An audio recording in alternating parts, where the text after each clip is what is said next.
exactly the word that they use.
All right, let's get started with this Thursday, August 29th, Sammamish Planning Commission meeting. See there? I love to use my gavel. Let's start out with roll call. John Bachman. Here. Mike Bresco. Here. I am Mark Bachman. I'm here. Ajay Chakrapani. Here. Syed Safavian. Hisham El-Khawad. Here. We are missing our student representative, and Suda is unable to be here this evening, but we still have all of us. So next, let's do approval of the agenda. Anybody have any comments on this evening's agenda? I have a question. Okay. The fact that we talked about the staff and planning matters, we talked about three different issues. Syed, are you using a microphone? There you go. Sorry. When it came to the vote, we talked about three different issues and amendment. One of them was buffer zone, which is already included in the So you're talking about the meeting minutes, right? meeting minutes, right. Okay. Can we just say for the tonight's agenda is okay? Okay, That's so fine. That's no we'll problem. call the agenda approved. Next is meeting minutes from our last meeting, and Right. that's where you had your comment. Right, exactly. So there are three issues, as I recall. One was ecotourism. The other one was the buffer zone that finally was incorporated as an amendment to the motion. And the third one was the wildlife corridor. I looked at the staff report. They don't make reference to the two of those three items. Ecotourism, why that was not included as I believe that we had some discussions and we concur with the idea of encouraging the council to fund somebody, either a consultant or other staff. Why that was not included? They're included in the recommendation letter that were attached to the council packets on Monday. I looked at that and I couldn't see all the three. Yep. So we went back and watched the videos and took transcripts and transcribed the recommendations from the commission and captured that in those letters. And those are attached both to the East Lake Development LLC agenda bill and the comp plan agenda bill. So they're both exhibit 1 of both of those agenda items. So maybe check those out. And if you don't see what you're looking for, just email me. So the ecotourism, would that be noted in the transportation master plan or the comp plan? Nope, that has Or to do it's with the gonna East be- Lake Development text Development, proposals. I Yep, separate item. As long as they're included and council, they know that Yep. we discussed this. Council will see them and consider Thanks very those. much. Yep. Anything else on the meeting minutes from our last meeting? Okay, let's call the meeting minutes approved from our last meeting. Next, we'll do non-agenda public comment. 3 minutes per person. Just a reminder, tonight's agenda includes a public hearing and discussion about the Transportation Master Plan and further discussion on the comp plan adjacent development regulation update. So for any comments unrelated to those two things, now's the time. Who would like to make comments? Go ahead, Paul.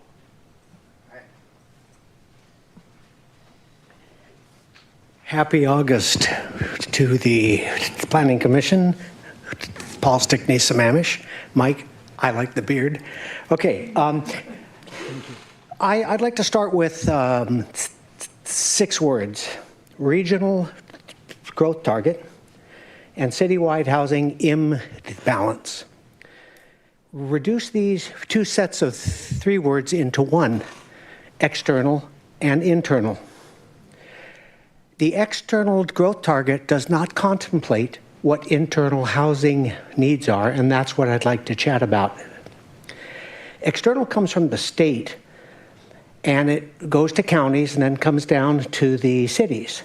But external targets do not contemplate the needs of local housing and supplies within a jurisdiction as to how much you're over or under a balance to meet your own internal needs.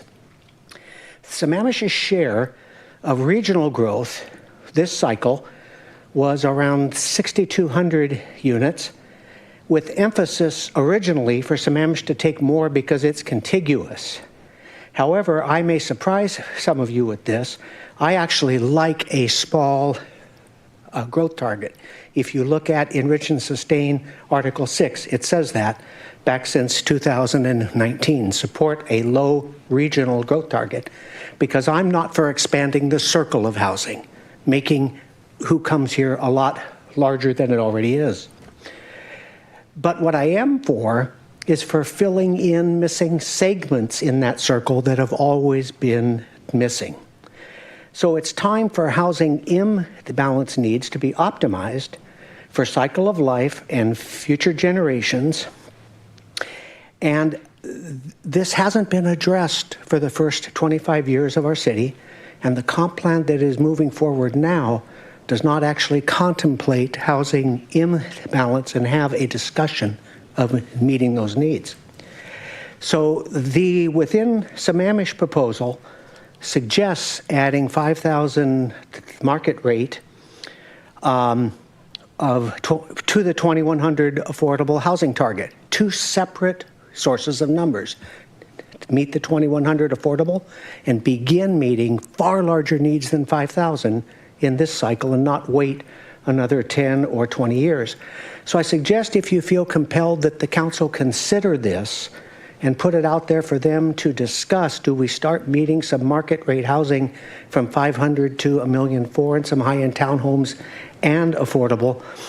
And I suggest you take a look at the non-agenda handout I had, which has a lot of policy on how that can happen as net positive and low impact.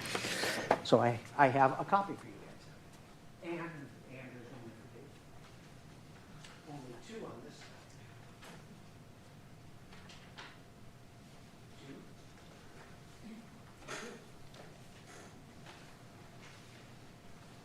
2. Okay, thanks, Paul. Anybody else non-agenda?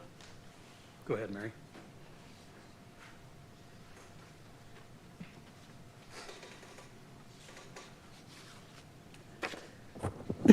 Good evening, Planning Commission. This is Mary Wichter. I've lived in Sammamish 24 years and enjoyed the Silver Jubilee event for 25 years last week. So just to mention Paul Stickney, he did pass out what he presented. I believe wholeheartedly in what he said, and I also note in the third from the bottom paragraph, if you add the 5,000 market rate houses to the 2,100 affordable that you're required to from the external growth, you end up with 7,100. So that's much below the 10,000 or higher that he has in the second paragraph from 10 to 26. So I encourage you to do that. I sent before the meeting, I passed out this to you guys. It's a 2-page thing. As we've been working through the comprehensive plan and talking about missing middle housing, I'm very much for that. But at one meeting, the consultant said, oh, we can use Tamarack for duplexes and triplexes. And I was like, no. We already have critical areas and problems. We're on septics and we have stormwater problems as well. And not all of Tamarack is in a critical area, but most of it is. So what I wanted to emphasize is Tamarack does not have an HOA. That's a homeowners association. So it doesn't have bylaws or rules, but it does have protective covenants. In the old days, they were just called covenants. Now they're called covenants, codes, and restrictions, or HOAs. There's also things that can be written on your deed or specifically on the face of your plat. And so Tamarack existed before there was subdivision rules, which weren't until 1969. Tamarack was platted as a 2-page survey in 1964. But we do have a face of a plat, and there are things written on there as well. So I just wanted to read a little bit from you. So the covenants, I'm over 60, and the covenants are from 1959 and 1958. That's when before my parents met and when they were getting married, so I didn't have anything to do with these. And yes, they were done on a typewriter because you can see the real Courier font, but it doesn't mean that they're not valid. So Tamarack originally didn't have a C. It was an unrecorded plat. Then they added the C because King County said, hey, there's a lot of people building in there. We want to get tax money. So they recorded the 2-page plat, and boom, it means it's a subdivision, but it's just done off a survey.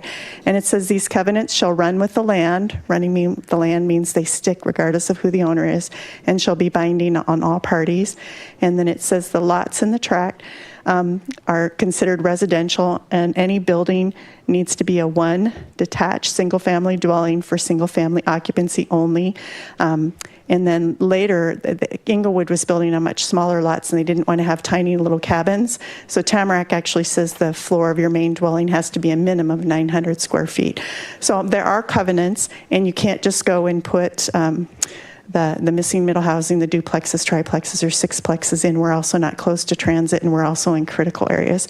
So I just wanted you to know that this is a real live example. I just cut things off the recorded documents. And if you have any questions, I live in it, I'm around it. And the city also owns a tract A, which is a big portion of Tamarack. Thanks. Thanks, Mary. Anybody else? Is there anybody on the call, the meeting?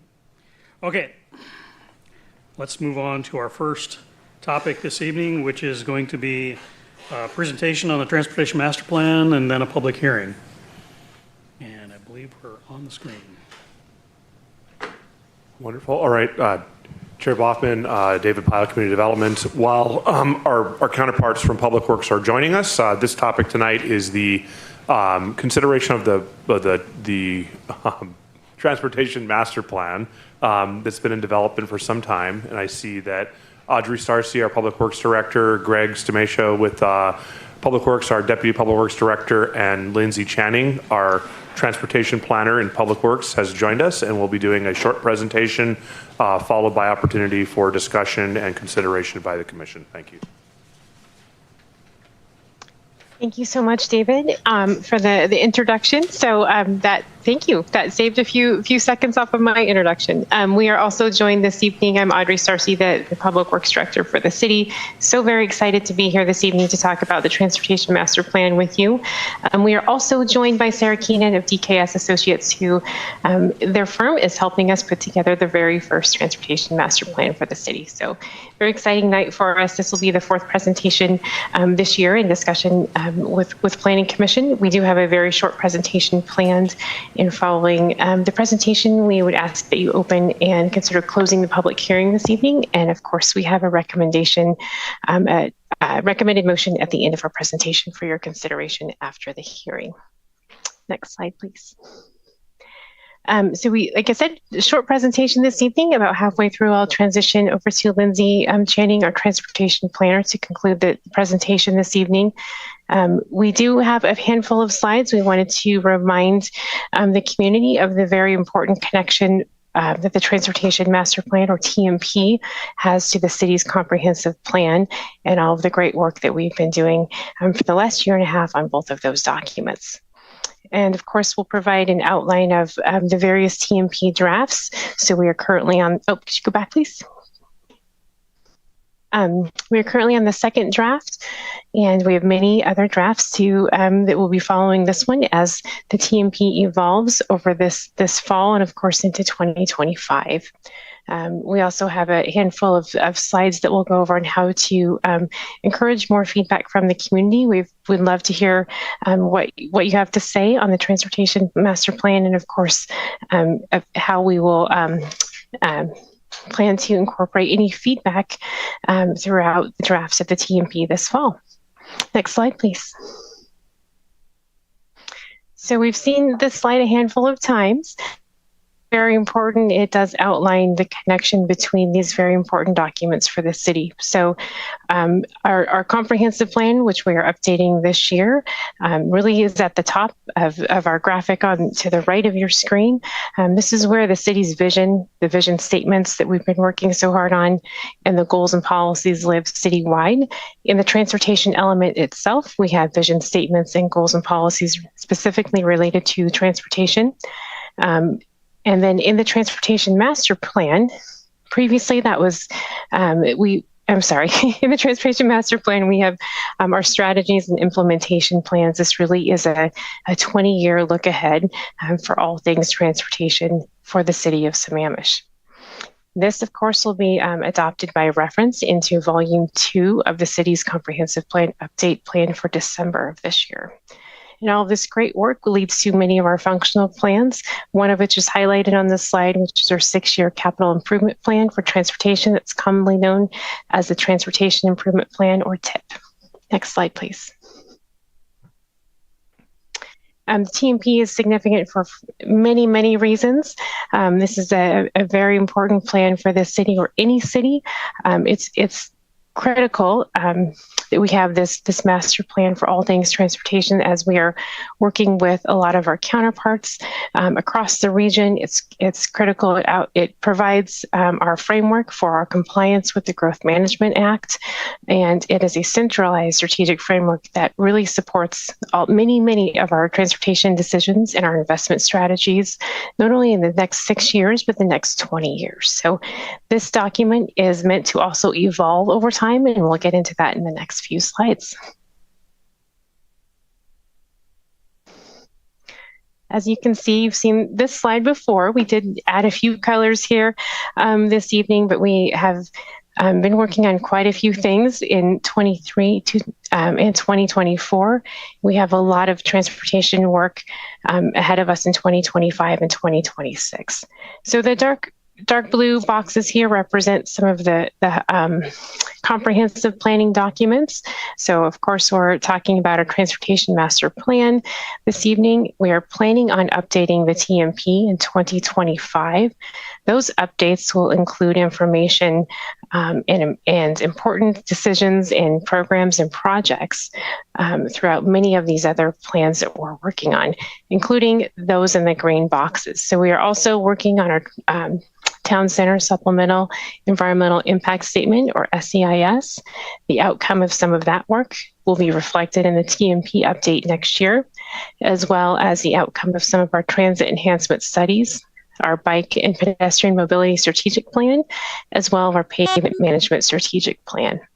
Some of the other great plans that we're working on starting a little bit later in 2025 will be incorporated into future TMP updates as those occur in the future. And our corridor studies and plans are an ongoing effort. We have a different corridor that we are studying every few years. As that study is completed and a preferred alternative for that corridor is selected, the project phasing plans will be incorporated into the TMP, into the project list, which Lindsay will discuss with you in a few slides. So a lot of really important work, and we're looking forward to continuing. Next slide, please. From here, I'm going to transition the presentation over to Lindsay. She's going to review some of the timeline of all of our different drafts and work to date. Thank you, Audrey. Good evening, Planning Commission. I do want to just really emphasize on what Audrey just stated about our transportation master plan. I think you've heard us refer to it as kind of the foundation document, and we really want to make sure that there's a good understanding of what we mean by that. It's not an incomplete document. It is a complete document that is very beneficial to help not only public work and other departments and the city as a whole make decisions and have an outline as how to move forward on things and how what those procedures are and funding opportunities. So like Audrey stated, we will be continuing to improve and expand upon it, but it is a complete and very valuable document for the city. This slide is showing you, trying to graphically describe the timeline of how we're working through the various transportation master plan drafts when we receive feedback and how we're pushing forward various revisions. So our first draft was released in July. We brought that to the Planning Commission meeting at the end of July, and we received a lot of great feedback from our Planning Commission by that August 8th date, which was the date that we asked so that we could review those comments and make pertinent modifications so that they could be incorporated into the second draft, which was released on August 19th, both attached to the agenda packet and, excuse me, that was released on August 23rd. That is a typo. But it was attached to our agenda packet and also published on our city's webpage for the Transportation Master Plan. We did go through the comments that we received. A lot of those have been incorporated into the second draft. And we really appreciated getting that feedback and continuing to get additional feedback. So it's this continuous loop of releasing drafts, having the comment periods, asking for participation by our community and our council members and our city council, planning commission, and then incorporating those into the next draft for further refinement. With that first round of feedback, we did receive quite a few comments, which was fantastic. We got 37 total comments. We were able to incorporate 8 of those comments. 22 were also incorporated because they were simple Scrivener errors, and we appreciate you pointing those out for us. And then 7 comments we reviewed and did not incorporate. The detailed explanation on all of the comments and how we address them were included as Exhibit 6 in the agenda packet. And we will also be providing a more robust document moving forward. I'll describe here in a few slides on how we're tracking all of the feedback that we receive. So what's new in the second draft of the TMP? As we had stated that we would be doing last time we were before you, we were able to update quite a bit of mapping and make sure that our figure numbers are in the correct order and accurate and able to update as things continue to evolve in the document. We also were able to include all 4 appendices for review with the second draft. Additional graphics were created to help illustrate various concepts. And then one of the larger items that were still needed that is in now this draft too are our project lists. So we have 2 project lists. There's the constrained project list and there's the unconstrained project list. The constrained project list is essentially our transportation improvement plan, which is a 6-year plan that goes through its own process on an annual basis and adopted every June by our city council. So we just adopted ours in June of this year for the 2025-2030 time span. These are all projects in various categories that have complete or partial funding. Within here, you'll also find that we have the corridor studies that Audrey had mentioned earlier this evening and how those are funded. And as we go on an annual basis through our constrained list and we complete the corridor studies, those plans will start, or the projects themselves that come out of the corridor studies will start appearing on that constrained list. This list is located in Chapter 6 of the Transportation Master Plan. And then our unconstrained project list is described in Chapter 6 as well, but the list itself is Appendix D. And this list is a much longer list of projects. This list, in many cases, does not have a amount for funding on it yet. Many of them are not scored, and they are not put in a prioritized order necessarily. This list will continue to be refined as we work on various of our other plans, such as the bike and pedestrian mobility plan that we have scheduled for 2025, and will grow. So what's great about this list is as our priorities continue to evolve and we receive more data and we understand how we're moving forward, projects will move through the unconstrained list and onto the constrained funded list. So that's how these two project lists work in tandem with each other, and really have a landing place for projects that aren't funded yet, but so that we don't lose track of them and continue to monitor and keep them in our radar.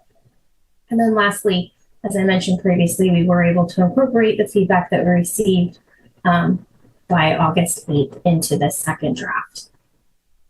The last thing I want to mention around the Planning Commission feedback is two of the comments have requested that we create a graphic to illustrate how various state and regional partners, plans and requirements roll into our city level requirements. So that's the intent of this graphic. I had mentioned in our agenda bill that we weren't quite able to get this graphic created in time to wrap it into the second draft, but that we would be providing it on the screen this evening. So I wanted to make sure to point that out as well. And this will be put in the third draft that's released of our transportation master plan. So we're here for the public hearing and recommendation to council this evening, and then we'll be moving forward to work sessions, public hearing, and then an adoption that will need to occur in early December. Right now it's tentatively scheduled for December 3rd with our city council. So how can we continue to receive feedback from our community? Well, we've been getting it through the Planning Commission meetings, tonight's public hearing and future public hearings at various council meetings. And please email comments to my email address that's listed here on this slide. It is also listed on our project webpage, which the URL link is listed here as well. We're continually updating our project webpage with the various TMP drafts. The most recent one is highlighted at the top of the page, and all of the drafts in sequential order are in a side call out on the webpage as well, so that you can see the people in our community can see the progression of our drafts. We are currently working on a comment matrix that will outline all of the comments that we receive, what draft those comments were received on, and our responses to those comments, and what action was taken from those comments. And then we also are going to be working on putting together a comment summary or a Q&A document, if you will, that is more of a summarized themes document where we take the comments that we receive and put them into categories and summarize responses to those as a more fact sheet, quicker review for people to be able to understand what the conversation has been around our documents. So from tonight, we'll be moving forward into the third draft. So we look forward to receiving comments so that we can continue to update our drafts.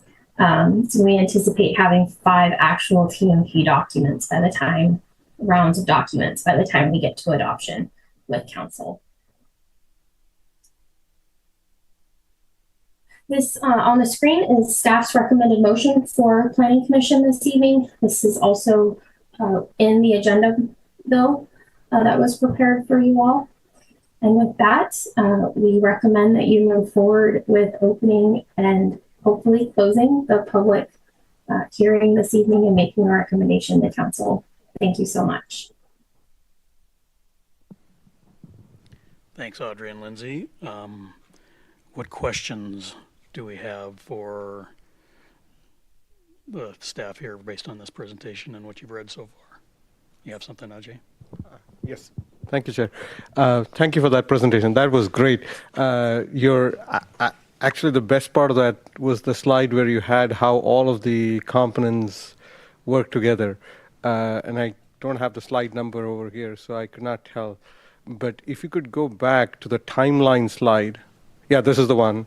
Can you go Sorry, back this one? further? Not this timeline. Go back. This one.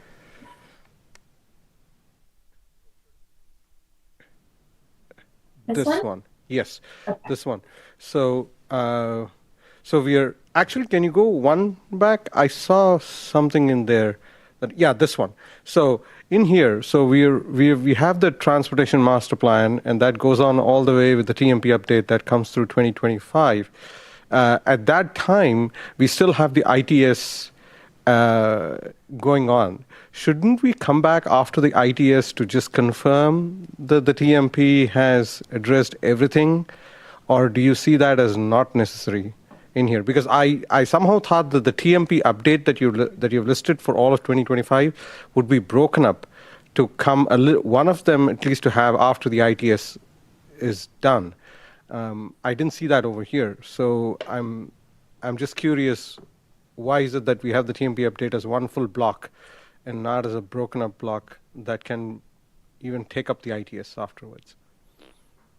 That's a fantastic question. Happy to answer that. We do anticipate the TMP being updated on a regular basis, right? Things change. We want to make sure that we're incorporating the different ideas and plans and programs that we continue to evolve, especially some of these very first plans that we are embarking on in the next few years. It'll be really important to incorporate those back into the TMP, so we do have one document where everything lives. It's just due to timing. So we need to have the draft of the TMP update completed by about this time back here next year, talking through the completion of all these wonderful plans and updating the TMP. We will not be able to really start the ITS strategic plan until the end of next year. And so that'll be incorporated into the next TMP update, which will likely be in a few years. So ideally, we are looking and reviewing at the TMP often. So we will be reviewing and reporting out on some PSRC and GMA compliance, I think every 4 to 5 years. And then, of course, reviewing that in our comprehensive plan update cycles. In between, we can take a look at the TMP update really as often as the city would like to, or as technology or plans evolve. So we just didn't show the next update, but it'll likely be sometime in 27 or 28. Got it. So what you're telling is that although it is not represented over here, it is understood that the TMP is going to have some updates. I mean, is likely to have those updates, and then you will have that even along with or after the ITS's work is done. Am I reading that right? Yes, it'll likely be, I'm guessing probably in 2028, unless something significantly changes between 2025 and 2028, which we're not anticipating. So we just do anticipate, kind of rolling updates of the TMP. This very first update will probably be the most critical, just because we are set to complete so many of these different plans in 2025 as well. Fantastic. Can you go back? Can you go to the next slide? That's the one where you have, oh no, not this one, the one after this, which has all of the documents and the how they all add up. Over here, no, go back one. Yeah, there you go. Okay. This in here, this is great that we have all of these things. The only thing I wish we could have had, and I understand some of this is just like, it's the GMA is mandated by the state, the PSRC mandates the Vision 2020, I get all of those things. But then we have done some great work in the climate action plan, and I would like to see that has some impact into the work that we are doing in transportation and all, because they are related to each other. And so to not have this over here makes it feel like that is completely advisory rather than influencing this whole thing. So if we could add that in here, that'd be great. And that'll also force us to think about it as work that we need to do. Thank you. That's a great comment. Yeah, Sorry, thank you. Audrey. No, we said the same thing. I just It's a great wanted comment. to add that we do have another graphic that is similar to this that's currently existing in the draft TMP. and it does link some other plans at the city level. I don't believe it's referencing the climate action plan at this point, but that might be one where it might be more appropriate, just so that it's not quite as busy, to illustrate it. But I think that's a great comment, and we can look at this and the other graphic and see which one makes more sense to add that into so that it's not lost. Yes, and I'm not saying that it will come in here, but I have a general feel that it will definitely have a part to play over here. So there could be something there. It could even be a footnote for all we care. But I'd like to see the climate action plan in this one. So if you could make a effort for that, that'll be great. That's all the questions I have. Who else? John?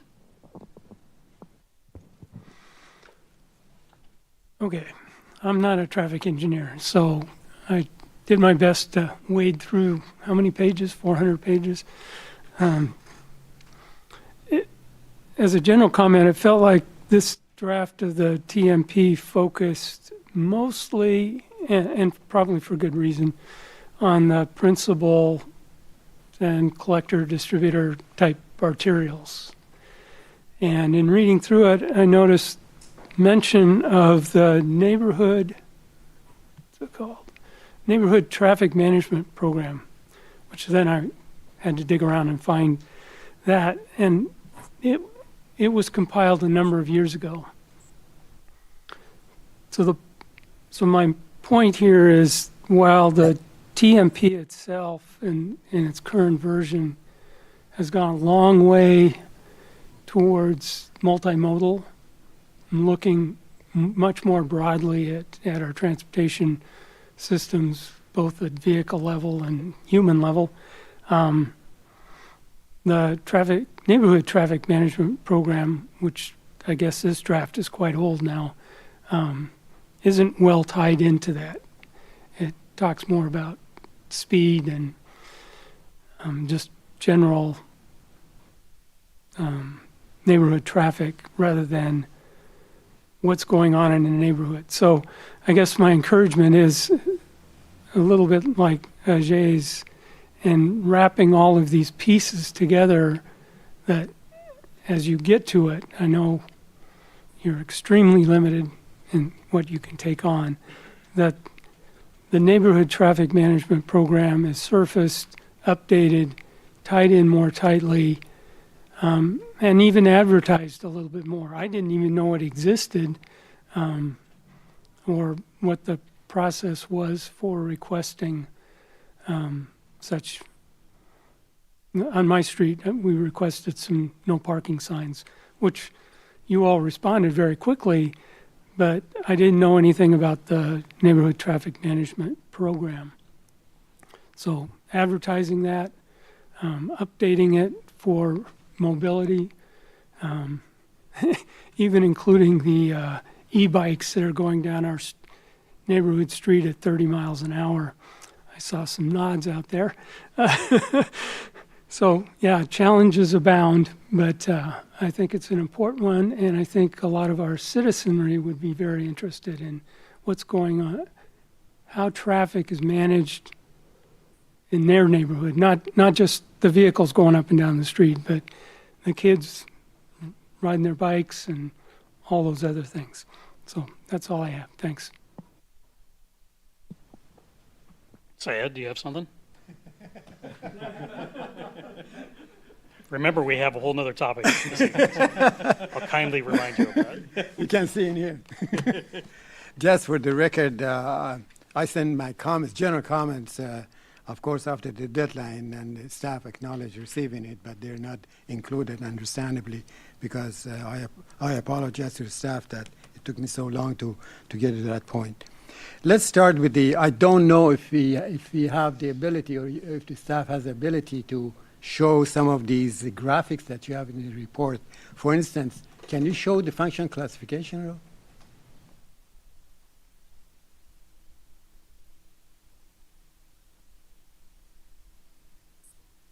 Which graphic? I'm sorry. Function classification. Function classification map. Classification. I can give you the page number. Sure.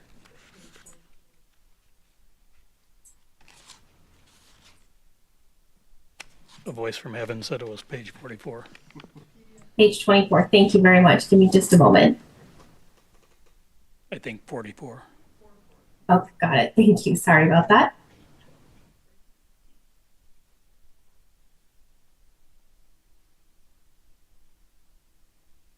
That's great. Let's bring it over here. Great. You wanted the classification map, right? Exactly. Okay. I think you passed it. I think it's on 14 of the PDF. 14. Yeah. Right there. So question number one, I believe this is the one, the function classification collector and above that is shown on that. That goes back to the time that there was no city. This was incorporated back in 1999. I don't think that we have changed it since then, with the exception, to the best of my knowledge, with the extension of Southeast 4th. Is that correct? No changes in function classification over the last 20 years. That's a great question. I believe that is correct. Okay. Then you go to the... We'll double check, make sure to get back to you. The reason that I asked, because we're talking about the next 20 years with all these developments. Right. Audrey, as you recall, I brought that question a long time ago and said, okay, if you're looking at the changes in the land use, there should be a time that we have to review the function classification to match the requirement of the new development and the new traffic and so forth. And I'm glad that actually you did that for the town center area. And if you go back to the figure 22,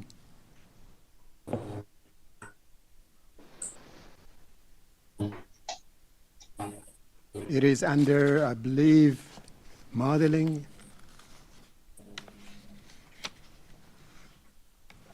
I believe it's under modeling background, maybe. It's figure 22.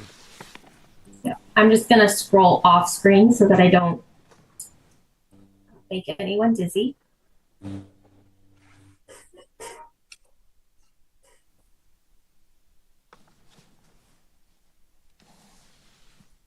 You were looking for, which was it, Syed? I'm sorry. Figure 22. It says Sammamish Town Center 2044 Baseline Street Network. Okay. So the reason that, while we're waiting for that, the reason that I'm kind of bringing it up, because it looks like that the staff has been really diligent to look and to focus on the town center and actually recommend some new connections, which actually helps some of the intersections along 228, because we're going to have the street network within the town center to supplement the existing roadways in that area. So the general question on that, even though that's really is important to look at the town center, but functional classification map covers the entire city and is supposed to address the needs for the next 20 years of the city. Why we didn't look at other areas and suggest some changes in the functional classification, either changing the class or adding more collector roadway to the system, as much as you did for the town center. And still you couldn't find the figure 22?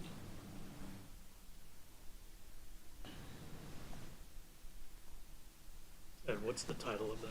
The title says Sammamish Town Center 2044 Base Street Network. I did the old-fashioned way. It looks like this.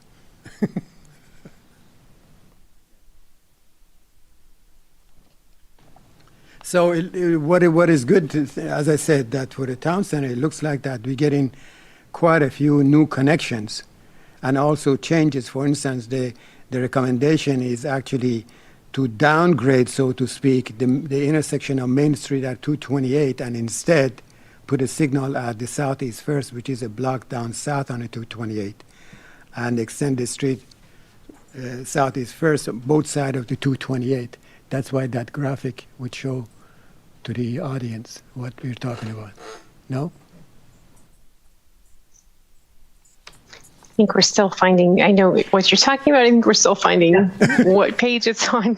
Well, it says, Is this the one that you're looking for? no, it's a Think- graphic. It's a graphic. Wow. No, it's a map.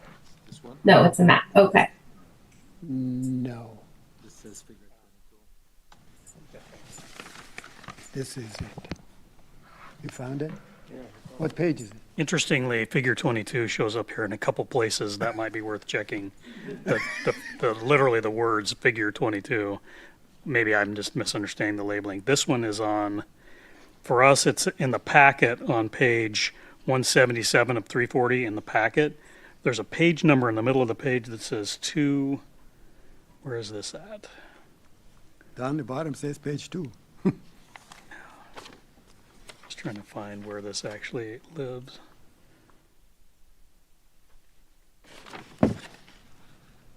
I have the packet open. So It's under travel demand forecasting, page 2. Travel demand forecasting. Yep.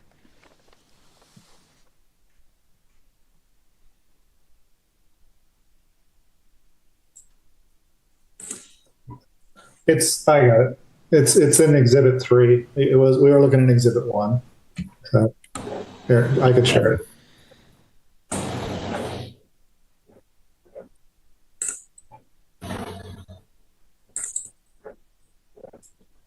Here we go. So can the staff kind of highlight the new streets? I have it on mine, but for the rest of us. For instance, Crusader Way, do I pronounce it right? Crusader. Way? Oh, Crusader. Mascot of Crusader East Way, Side Catholic. right, is extended a little bit further to the east, and then there's a street coming all the way connecting from there to the main street, north-south. Can you point at that? That's a new road. The north-south connector is this. On the other side. Right there. Yeah, right there. Yeah. Go to the right. Go to the right. Yeah, up and down. From the main street all the way to, that's a brand new roadway, right? According to the map that, and the description that's showing it. And also Southeast First, there's a small section is existing on the east side of 228, immediately east of the 228, but now it has been extended all the way from the Crusader Way extension to the north, all the way to the other side. So, can you point at the? We're talking first? Exactly, yes, that's it, yes, that's right. Correct. And then coming down at the end, on the left end, 90 we turn down. That's new. So these are examples of the new roadway that actually improves the operation of 228, because all in a sudden you have two signalized intersections that handle the traffic that you would expect from the town center. So this is an example that it looks like the staff and the consultant have done a great job kind of focusing on the needs of the town center, but I don't see any reference to the rest of the city. Is there any reason for it that you guys, you looked at it, that there was no need to upgrade the function classification for the rest of the city?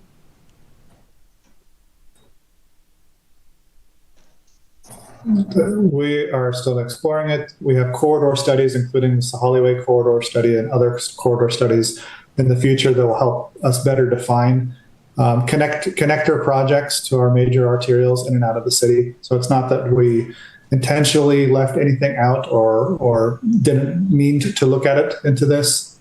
It's something that we are constantly evaluating, is how we can get better connectivity throughout the city.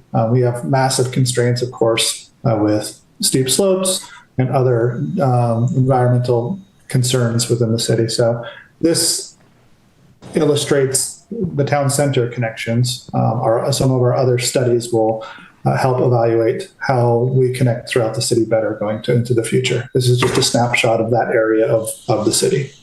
So you're saying that possibly in a part of the work that you're going to be doing next year, you're going to be revisiting the function classification for the rest of the city after the adoption of the land use?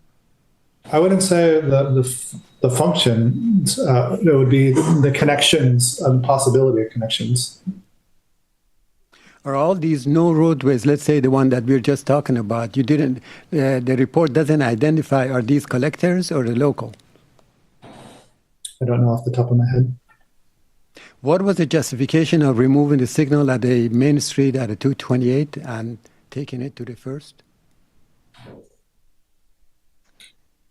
Great. Part of that was to we had tremendous grade constraints right there, and also just making sure that we have a viable east-west connection across 228th. So that was a big piece of it, but that area is very, very challenging to work in right there. So there's already, just simply moving that signal down and creating that east-west connection across 228th was very important.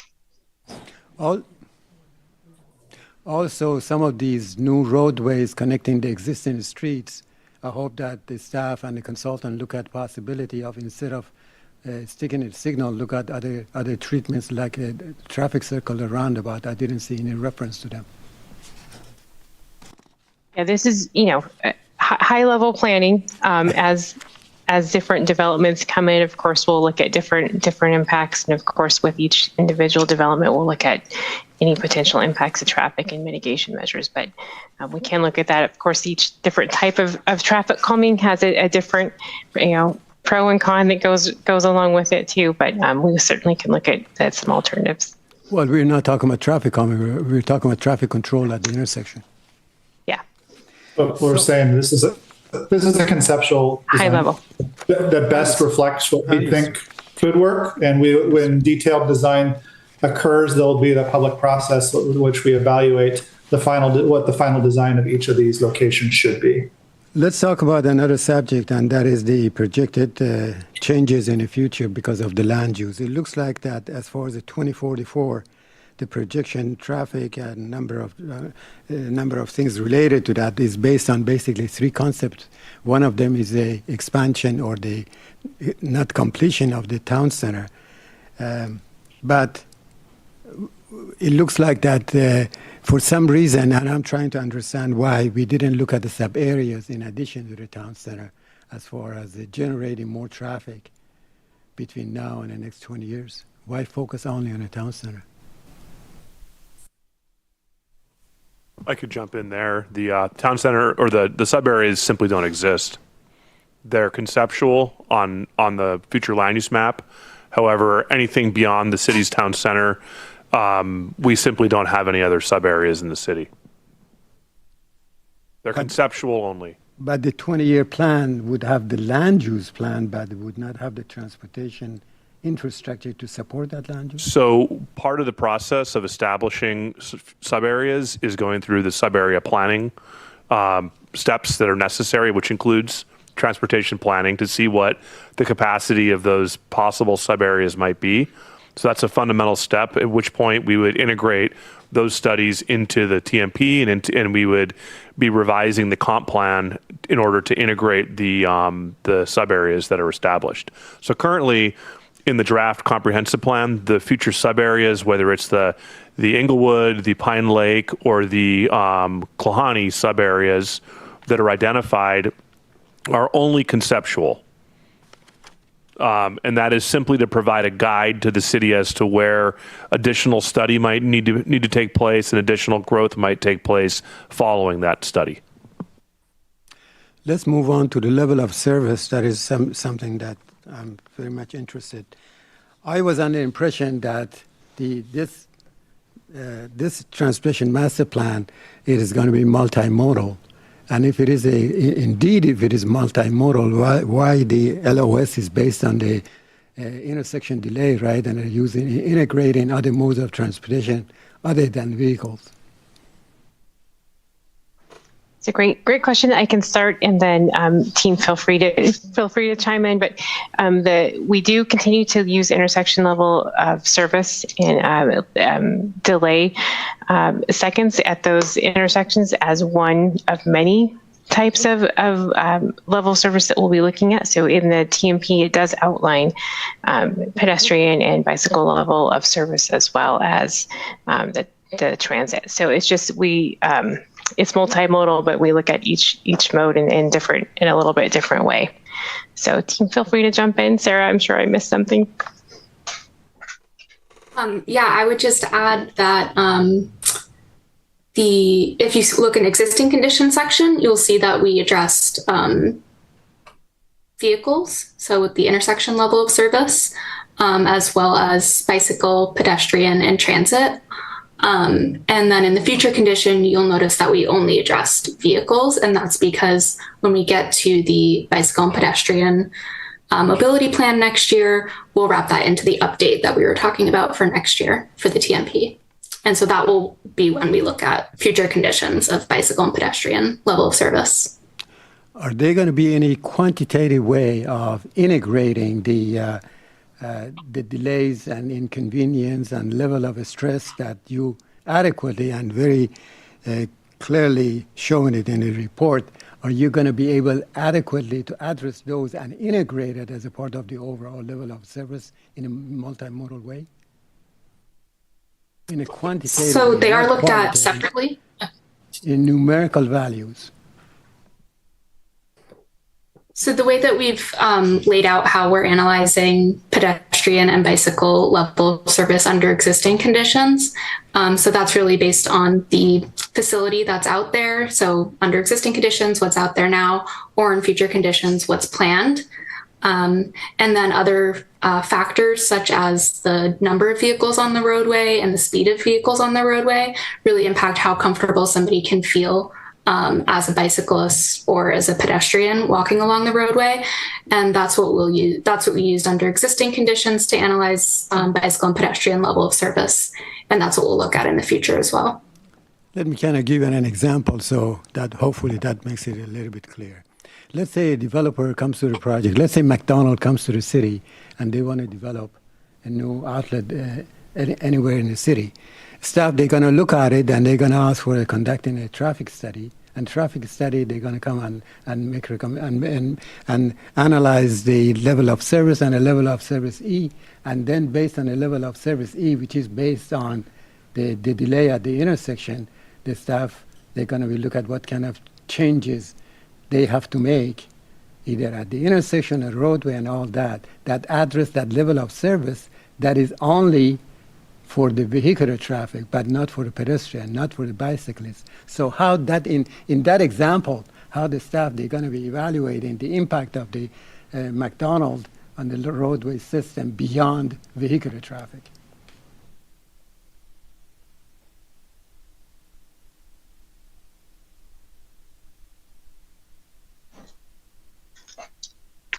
I think that's something that we'll be identifying and working through next year as we identify implementing the different levels of service for bicyclists and pedestrian. Right. The modeling analysis. Syed, can I just, Absolutely. can we kind of focus this down a little bit so we can use our time wisely? Sure. I don't want to cut you off, but No, we that's have fine. to do a public hearing and I we have can to do. probably, for the a lot rest of of it, different things I can put it in writing and send it to the staff. Or Yeah, well, I mean, just, me give you know, you if one there are more the, and if there are then- the key yeah. things, let's just focus on Right. that, please. The modeling analysis that it looks that was done based on the data was available in 2023.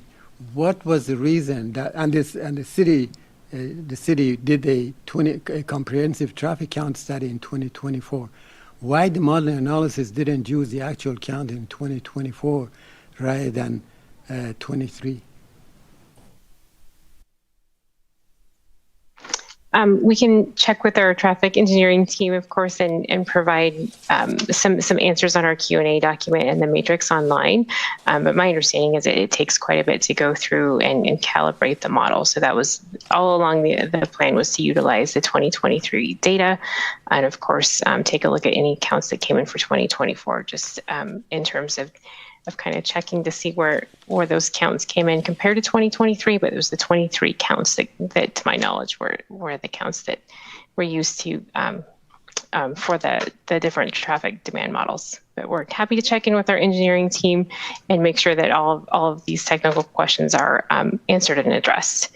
And we'll make sure to put the answers on our webpage. last question in here. My understanding of typical TIP is the list of the projects that not necessarily fully funded. Most of them funded, but there are some projects that they're not funded. But why we saying that if it is a constraint, then that is a TIP? The TIP list includes some of the projects that are partially funded, not fully funded. There's a handful of reasons some of those projects may be partially funded. So typically they may be partially funded at the time because we have not received grants. We may have applied for grants, but haven't technically received the grant itself. So at that point, if we don't receive the grant, that may be something that the city can consider if that project moves forward or not.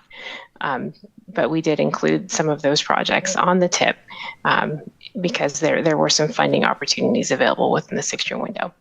So they were considered So partially should those funded. projects be taken off the TIP and put it under unconstrained? We can consider that. I think a lot of agencies do have some of their partially funded. I've seen both partially funded projects on the tip and in the unconstrained. We can consider that as we move forward. We may want to consider the likelihood of the funding source, right? In terms of if we think we have a pretty good opportunity with some different funding partners as they come about, but some projects are just simply partially funded. We may be able to advance part of the project at the time, maybe only to 30% design, but not the full project. We may be only even to do that portion of it. If we had a funding partner that would be able to help us get through a few of the initial phases, so we can kind of sort that out and figure that out as we have really develop our unconstrained list in the next few months too. Thank you very much. Hisham, anything? The only thing I had in mind is the intelligent transportation system. Back to the chart that AJ was talking about, and I see that it's slated to start in 2026. I wonder if we can start that sooner, knowing that if we started in 2026, it will probably take us a year to 2027 to come up with a plan, and then we start implementing it. Maybe that's another 2 years, and just out of a sudden we're at 2030, and all the new developments already happened, and traffic is congested in the streets.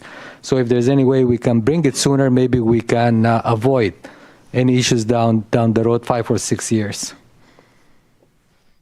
Yeah, thank you. It's a great suggestion. We are trying to balance available resources, right, so that we can complete these plans in a timely manner. They do take a lot of time, both staff time and consultant resources as we're navigating through. So part of it was a workload consideration as well. Can I follow up on Hisham's question? Audrey, my understanding is that as far as the ITS, city has been working on, and you had some grants in the past over the last 3-4 years, and most of the signals, at least on a 228, they're on ITS, and ITS, as far as 228, is almost complete, isn't it? Yeah, we do have fiber on 228, and we did have a wonderful partnership with King County and DOT to install ITS along 228. So we're talking about most of expanding 228. it. It's not So just we want to look citywide and It's the prioritize expansion of investments in the ITS. future. It's the expansion, yes. Thank you. Yeah. Mike, you haven't said anything. Did you have anything? I made a lot of comments on the draft, and so I don't have anything else to add tonight. Yeah. I have a far less technical question I'd like to ask. So I was involved in some of the history where the topic of traffic was sort of used to try to accomplish other goals. And so I know some of the history in the city, and that created something which I have a question then. I get asked frequently, and so I'm selfishly asking how you guys respond to this question, and I think it's related to the TMP. So if you look at the TMP, well, first let's say that many people perceive traffic, and the surveys that are included in this report show that they perceive traffic as really bad in the city of Sammamish. And then you look at the level of service tables, and it shows essentially, I think, one intersection that fails based on the criteria. So that tells me there's perhaps a disconnect there. I don't know. People's perception, though, can be whatever it is. But this TMP also, it appears to me, I think if I read it right, shows that in 2044, things are worse. There's more failures. And I guess, how do you respond to the question to the person that's not very technical with, what are we doing here if we're expending resources and money on a plan that only shows traffic, which is already bad, getting worse?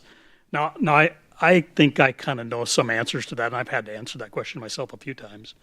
But I'm the amateur by far in this conversation. I'm curious, as this actually becomes our first actual TMP and becomes a more perhaps in the public forum document that gets discussed, how do you respond to that question? Yeah, it's a great question.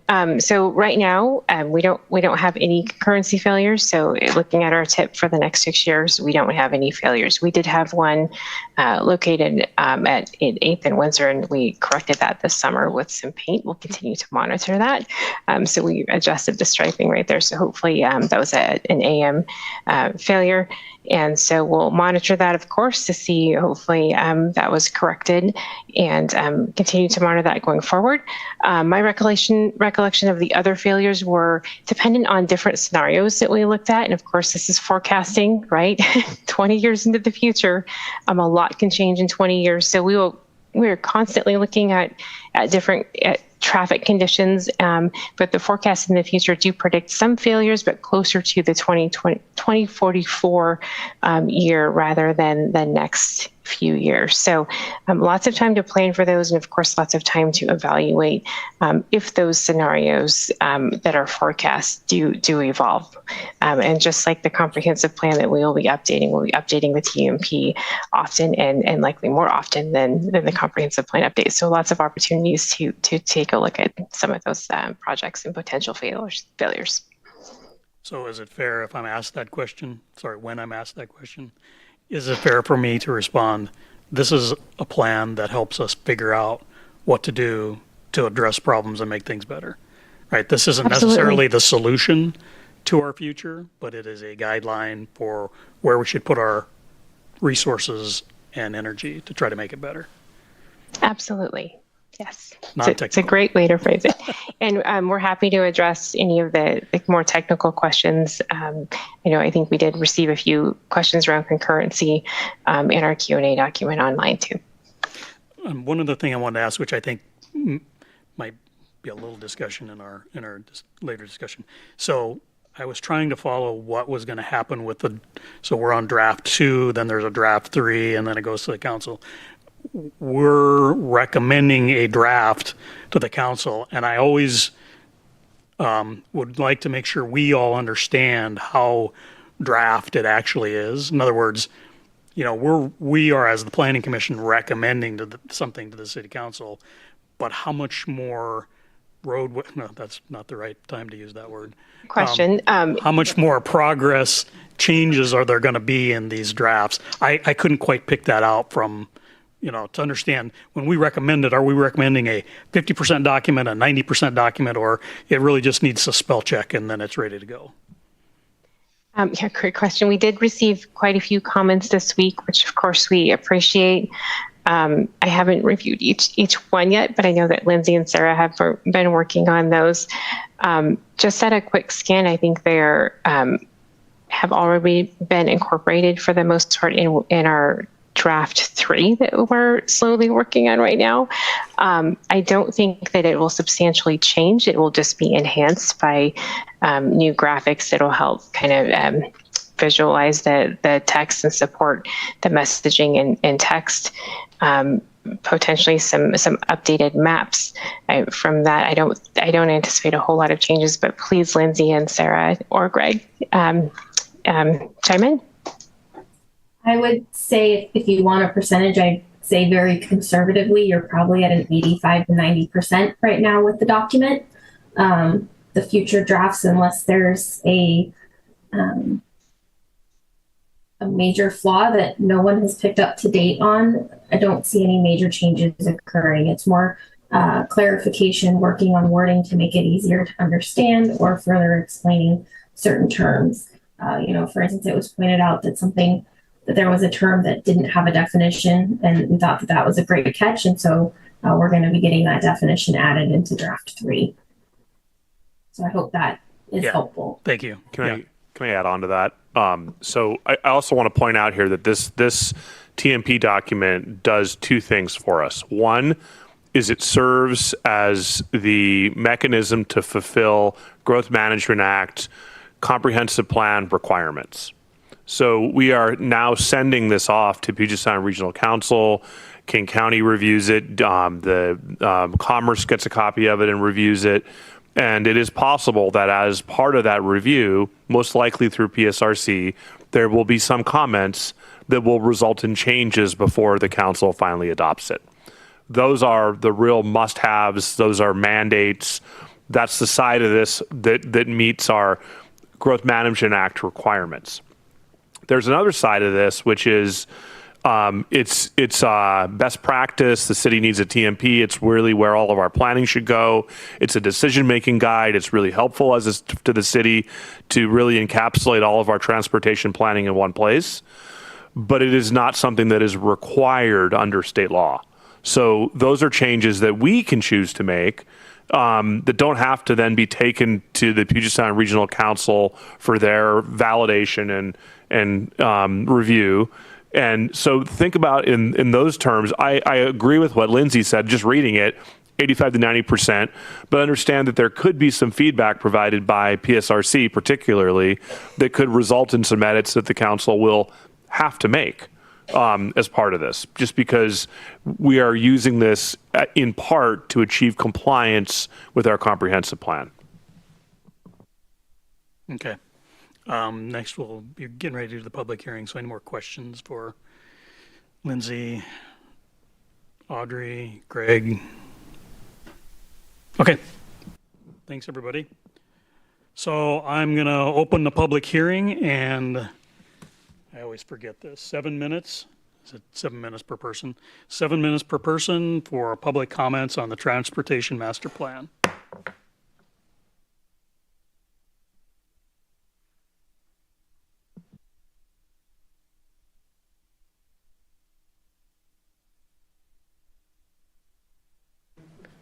Hello, Planning Commissioners. It's Paul Stickney, Sammamish. I have some history in transportation as well. We'll go over a little bit of that. But on your figure 22 that, Syed Safavian found, it didn't show the connection of the Southeast Connector Road all the way to Crusader. I think that's something that you intended to be in there. I have a paradigm shift to suggest. And I see it as an opportunity, not as a negative. I see it as a positive, not as throwing rocks. And I'm going to cover that in just a sec. But there's some context and a brief history of major points I'd like to share before, because it will help in understanding what my recommendation is. But to not keep any suspense, I'm not going to go into specifics yet, and I have a handout afterwards that's just a high-level outline. I'm suggesting that the community consider a plan that shows the baseline and 3 alternatives that are truly alternatives and not variables, and 9 variables under each of those alternatives. So I'll go over that in just a sec. I was in a Transportation Committee meeting in 2016. I sent a copy of my handwritten chart to each of you today. That's when City Manager Assistant Jesse Bond got on the whiteboard in the room next door and wrote a transportation plan concept in 2016, and the 3 council members in the room had no idea that was coming. I didn't know it was coming, but it was received with a real good idea. Chair Boffman was nice in the way he described what some of the ulterior motives were in the past. I don't need to go down that road, but they existed. The city council that was in power from 2016 through 2017 was radically different than the council that was in power from roughly 2018 through early 2022, which is radically different than now. And one fundamental that I'd like to state and put an anchor in on is this. Land use drives transportation, not vice versa. And there's plenty of ways to make any land use the community wants work, because no one wants King County levels. But the things I'm talking about can be handled. So we have to figure out our desired land use. And I don't agree with this plan only looking at 2,100 housing units in the future.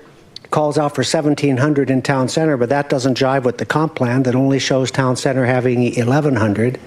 There's a lot of what I call fruit salad. Things just don't add up. But I'm not going to go down all that far.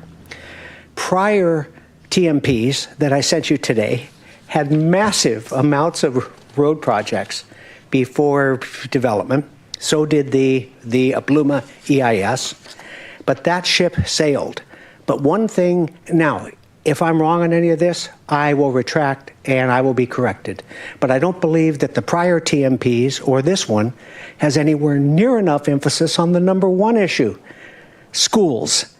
There's a whole ton of work that can be done with our schools to help alleviate traffic, because the number one issue for traffic in Sammamish is school times. Now, only a couple other comments before I go through my suggestion. But I caught the same thing Commissioner Safavian caught. I saw a ton of specificity around town center, but no specificity around any other land use and number of units. So I'm going to jump into my recommendation now, and then I'm going to hand it out. This is an outline, not all the specifics. I suggest that the TMP have a section for baseline, and that would pretend there's not a single new housing unit built other than one-for-one replacement. And we need to show the community what are the needs in our community that are remnants and leftover from King County development that have gone unresolved. So what's on our backs before we figure out new development? And that's the baseline. The alternatives I suggest is alternative one is 20 years, 2,100 housing units, and 300,000 feet of commercial. Very similar to what's in this plan. Alternative two is another option to plan for. It's what I'm talking about. Over 20 years, catch up housing supplies with about 10,000 housing units, 8,000 market and 2,000 affordable, and 700,000 feet of commercial. What does that do for traffic? My third alternative is a 60-year, you heard me right, another 40 years out, because I don't think good transportation planning is only 20 years. And that would look at 15 or 20,000 housing units and about 1,200,000 square feet in commercial. And what does that do? And hint, I have found that different and diverse multifamily type housing is roughly 4 to 1 of single family housing before internalization. Now, what are the 9 variables I'm talking about on those alternatives? 1, number of housing units in town center in each of those. Number of housing units in redevelopable centers. Number of housing units in new centers. And I have this written, I'm going to hand it out. How many new large single-family homes in each of those scenarios? How many ADUs and DADUs? How many missing middle new approach to housing are forecast in these scenarios? What's the effect of back to work or not? What's the effect of transit shift or not? What's the effect of internalization, which is what you get when you have live, work, shop, and play together, and that can radically reduce traffic. I think it's time to help this transportation plan help inform which way we should really go on land use to find which way is truly best across all aspects of our community. Do we meet internal needs that are real or not? So I'm going to hand out this to you, and I know it's a paradigm shift, but that's how it goes. Thanks, Paul. While Paul's doing his handouts, someone else want to do public hearing, public comment?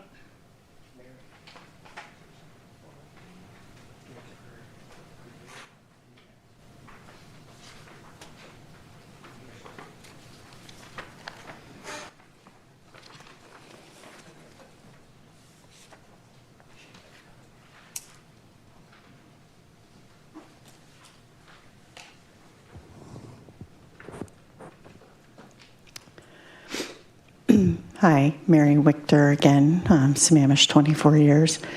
I did want to say that I think what Paul Stickney's asking for is very reasonable. Land use is the thing that drives transportation, because if you didn't build another house, you'd really only have to fix your deficiencies and be stuck. If you build a bigger town center, you're going to have different traffic patterns than if you just let the remaining vacant lots build and we have just tons of single family homes, in which case I believe you'll end up with a fiscal problem because it just won't pay for the existing things that we have and the services that we need. So I like what he's done. The alternatives that he's changing, I believe, are on page 99 of the 330-page packet, and I wasn't really pleased with the ones I saw, and so I like what Paul's written here. I think it makes a lot of sense. I did email in something. It's long because I hadn't really commented on the TMP before because I spent many hours reading it yesterday. And I tried to write up like a half dozen things that I think are really important, and then I just listed things, and then I just listed parts in the document. So I'm just going to, since there is an email for it, which I didn't send to staff, sorry, I'll do that after I get done and go home tonight.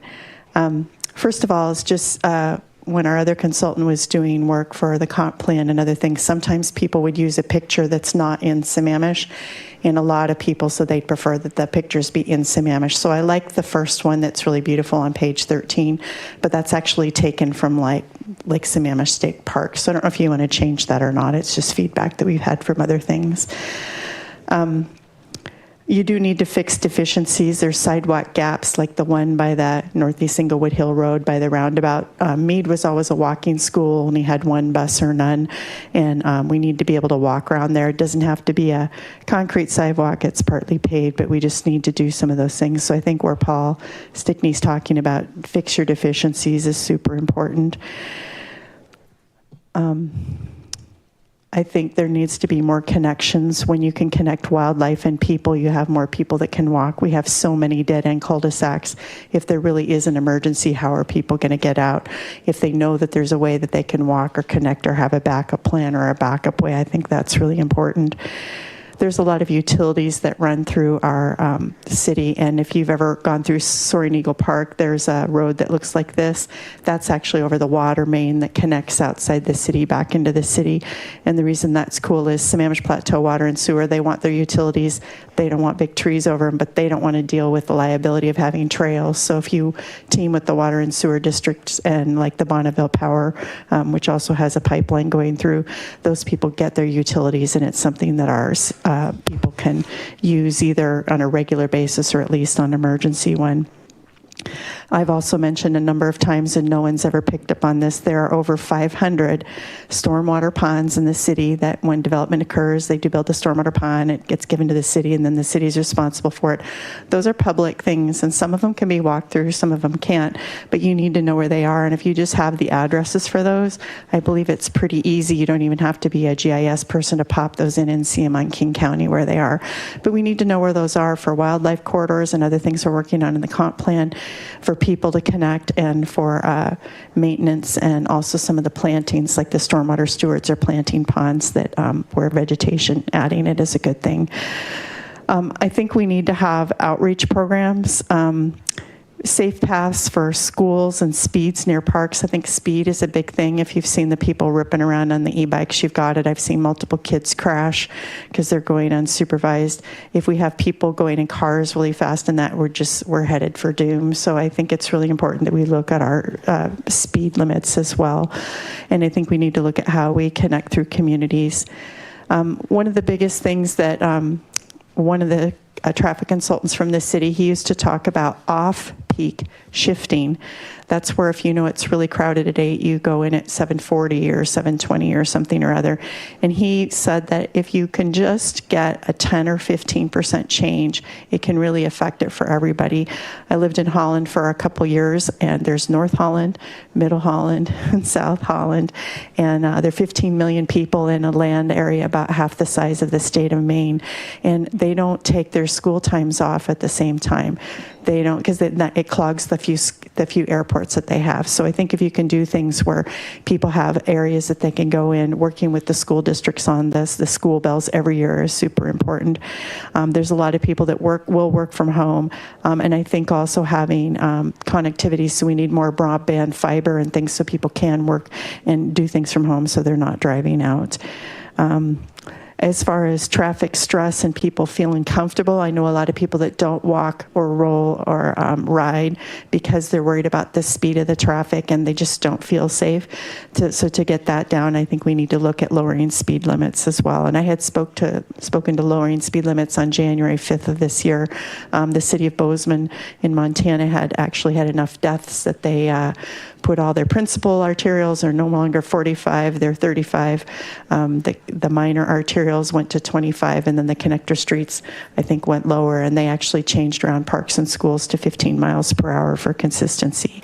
Sounds a little bit crazy, but it actually worked out really well, and all they had to do was just put new signage up for it. So the first half dozen things there I've listed, I'm not really seeing those in the TIP, so I don't know if those are TIP things instead of TMP, or what they do. They're things that I've run into in the advocacy and the studies that I do. But the biggest impact that we have for traffic and transit and TMPs and TIPs is the traffic assumptions that you go in the modeling. I did like a number of the maps, and there's actually one for ADT that shows all the years. I'd like you to add that one, and I put that in my notes. The second thing that really affects it is your housing and land use. If you're going to do a lot of development, and do transfer of development rights, you'll end up with denser centers. Most of those will go in town center, hopefully, because it's available now. And then you're not building out more, and then you'll have more people for people to use buses and make systems work centrally. Critical areas are not supposed to be where growth goes, and you're also supposed to have adequate utilities before occupancy, or they should be provided efficiently. That's not happening where we have septic areas, so we really need to be clustering the growth in other places. And I'm not going to be able to get through more of this, but anyway, you'll be able to read my things if you're interested, and I'll forward it on to the staff that's on the screen. And thank you for listening. What we do is super important. Thanks, Mary. Do we have anybody on the phone? We don't have any hands raised online. All right, I'm going to close the public hearing. So for our discussion, would someone please make a motion? Or not? That's always a possibility, I guess, but I'm assuming somebody will. I'll do that. I move to recommend to the City Council the Transportation Master Plan and associated appendices as presented in Exhibits 1 through 5. I'll second that. All right, it's been moved and seconded that we recommend this draft of the TMP to the City Council. Discussion. Go ahead, Syed. I was wondering if you would drive the motion to recognize the draft. You can understand that between now and the time that the council makes a final decision because of the comments that we made from the public or us. So you recognize that we recommended the draft now. If it is okay with your motion. Well, I think that's actually handled because it says draft in the packet that we have. But I had a similar question. And I guess, Audrey, that maybe this is for you. So there's been a number of comments.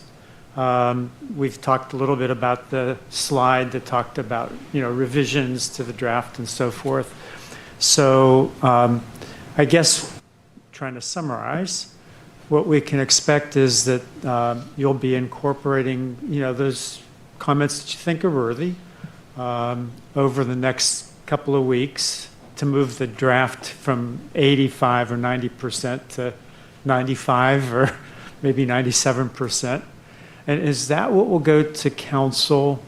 And help me understand a little bit about the process from there, because clearly there's some fine tuning to the draft that's come out through public hearing and some of the comments this evening. So just if you could clarify that a little bit, that would be helpful to help us determine if we need an amendment or should move forward as so forth, as we've made comments already.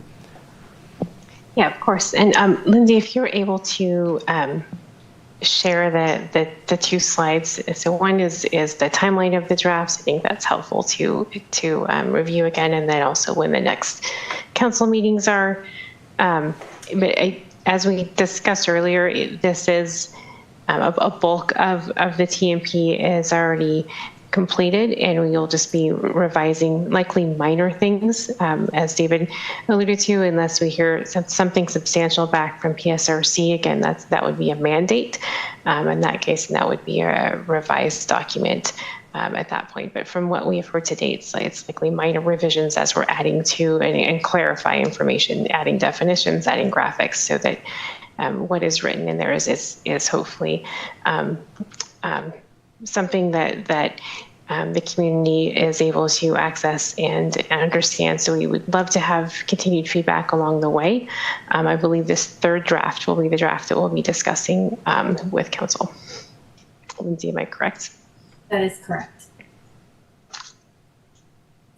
Okay, thank you. So That's the helpful. comments that we received after the 8th are being incorporated into what will be now the third draft. So I know it's a lot to kind of track, but it's a fairly quick time frame in terms of going through Planning Commission and Council. And we really appreciate the feedback to date too.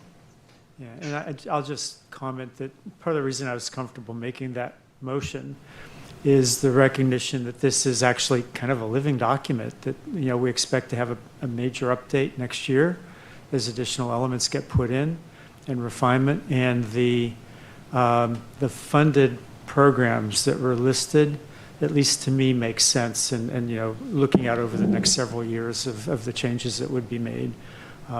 Hard to predict once we get out much past that, especially as we get into the 10, 15-year, 20-year time frame. So I think it's a solid foundation to build from.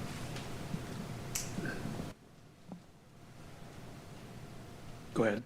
So it looks like, I want to kind of make a clarification.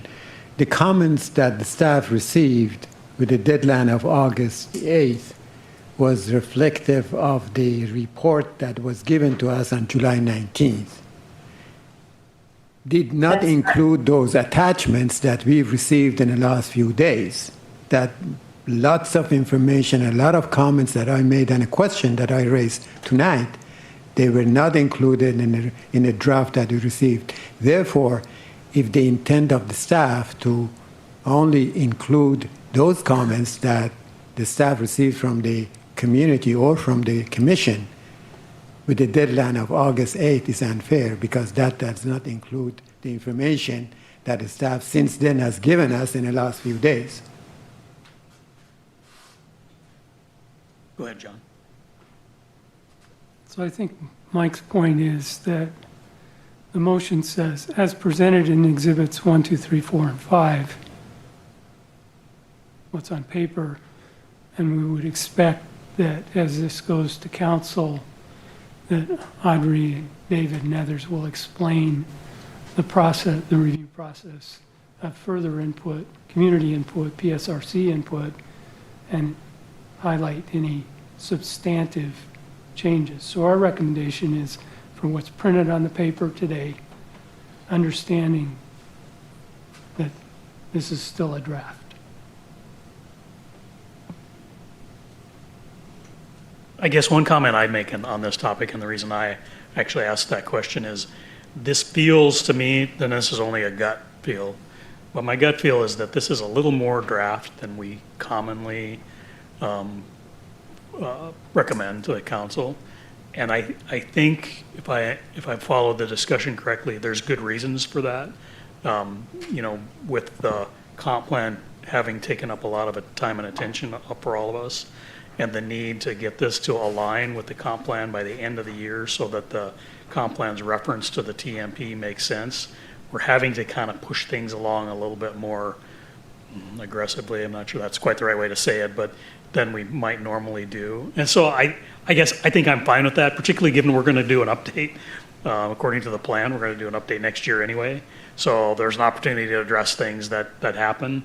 But I kind of agree with the sense that there seems to be a lot of soft stuff out there that's still getting firmed up within the plan, and we're recommending it to the council. And the truth is, they have expressed their confidence in this planning commission, and, that we send them good stuff that they can then do their business with. So I want to be careful to uphold that expectation. But I think here, there's good reasons why there might be some soft spots that we're just going to have to live with, and they're going to have to, deal with. And frankly, as David said, there'll be other inputs that have nothing to do with us that will probably affect that as well. And you know what? That's kind of their job, so they can handle it. If I could add one thing here, I'm wondering if there's a way for us to thread that into the letter, that feedback, that acknowledgement, and that is correct that we're the timing of a TMP, the requirements for transportation planning components of a comp plan, trying to merge them together, trying to consolidate our planning efforts into one document. If we had some additional runway on this, sure, that would have been great. But we're in the position we're in. We're trying to set it up so that we can set a work plan for 25, come back, add some of the things you're talking about, make those refinements, but at the same time meet our Growth Management Act requirements to address transportation planning as part of the comprehensive plan. So this all makes sense. I think recognizing that in the letter that we then provide the chair to sign would be helpful for the council in understanding what they're getting. A question, David, or maybe Audrey. When this is going to be brought up to the council next time? Because in here it doesn't show that. When are you going to present the third draft to the council? In October? October 8th. So we have more than a month. Why don't we extend the time of the, I don't know how I can phrase it, because we're talking about 5 more weeks. Can we take a couple of those 5, maybe 2 weeks, and then say, okay, if they wanted the public or the commissioners, they wanted to make additional comments based on the information that they received in the last few days, you have to, let's say, September 15, that would give staff 3 more weeks before sending it to the council. My only challenge with that, Syed, is that they absolutely can do all of that anyway. Our recommendation is a milestone, but anybody can continue to review and make comments, and they will. They can make comments when the council reviews it. They have 2 reviews. So that can all happen anyway, whether we delay our recommendation or not.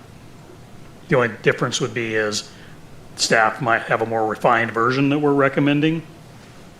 It's not really on our work plan, I don't think, to discuss it again. So I'm not sure that changes any of the outcome. Because, if you want to make comments, if I want to make comments, Paul and Mary will make comments. I mean, those are just going to be part of the progress of the thing anyway. And I'm presuming that, Audrey and Lindsay and Greg and, they're going to be going through all the comments they receive as well, whether we delay or not. Well, as long as the wording is right, as Mike was talking about, long as the wording is right, that the recommendation that they get in from the Planning Commission is based on a review of the draft number 2. As long as that is noted, that there will be more draft number 3 and draft number 4 before adoption. So the council understand that we're not really making recommendation as a final. Yeah. As long as the language is there. And I would just say that that's actually pretty normal. We almost always are recommending a draft. It's just that usually my sense is that the draft is like maybe even the final draft before the final version, or, it's a little bit less of a draft than this one is. But have we had a case of 4 drafts for one project go to the council? Probably. Really? A lot? That's normal. Yeah. Okay. And I would also say that there's a lot here, but if the underlying content is good and it just needs refinement, that's probably okay then. I mean, I think that's a natural process.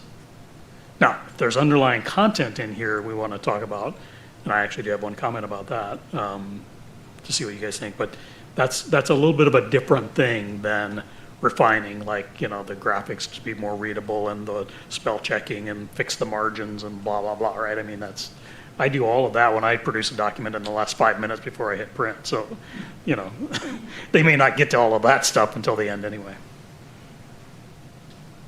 The one comment I did have is, I think from the public comment, I'm trying to remember in here, the comment about school times being the key to traffic frustration in the community. I really do think that that's very true, because in the past, many times when people would make comments about their traffic frustrations, if you ever sort of had the opportunity to ask them, well, what was the situation? Can you describe more?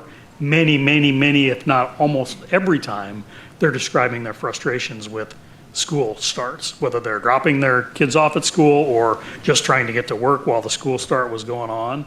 And I do think that less from a technical standpoint, but more from a community relationship standpoint, making a commitment to proactively work with the schools on ideas. And I know some of that's gone on. I mean, I've seen lots of it happen, but really reinforcing that. So from the people who are not in the weeds, that they see that that's something that gets addressed. And I don't remember, it maybe, some of that may be in here and I just don't remember seeing it as much.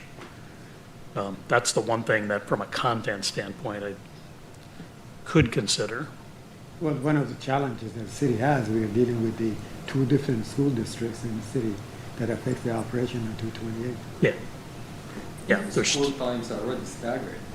They don't all start at the same time in Yeah. elementary and middle and high. yeah, there's been some stuff done to try to improve that, and, you know, the discussion needs to continue.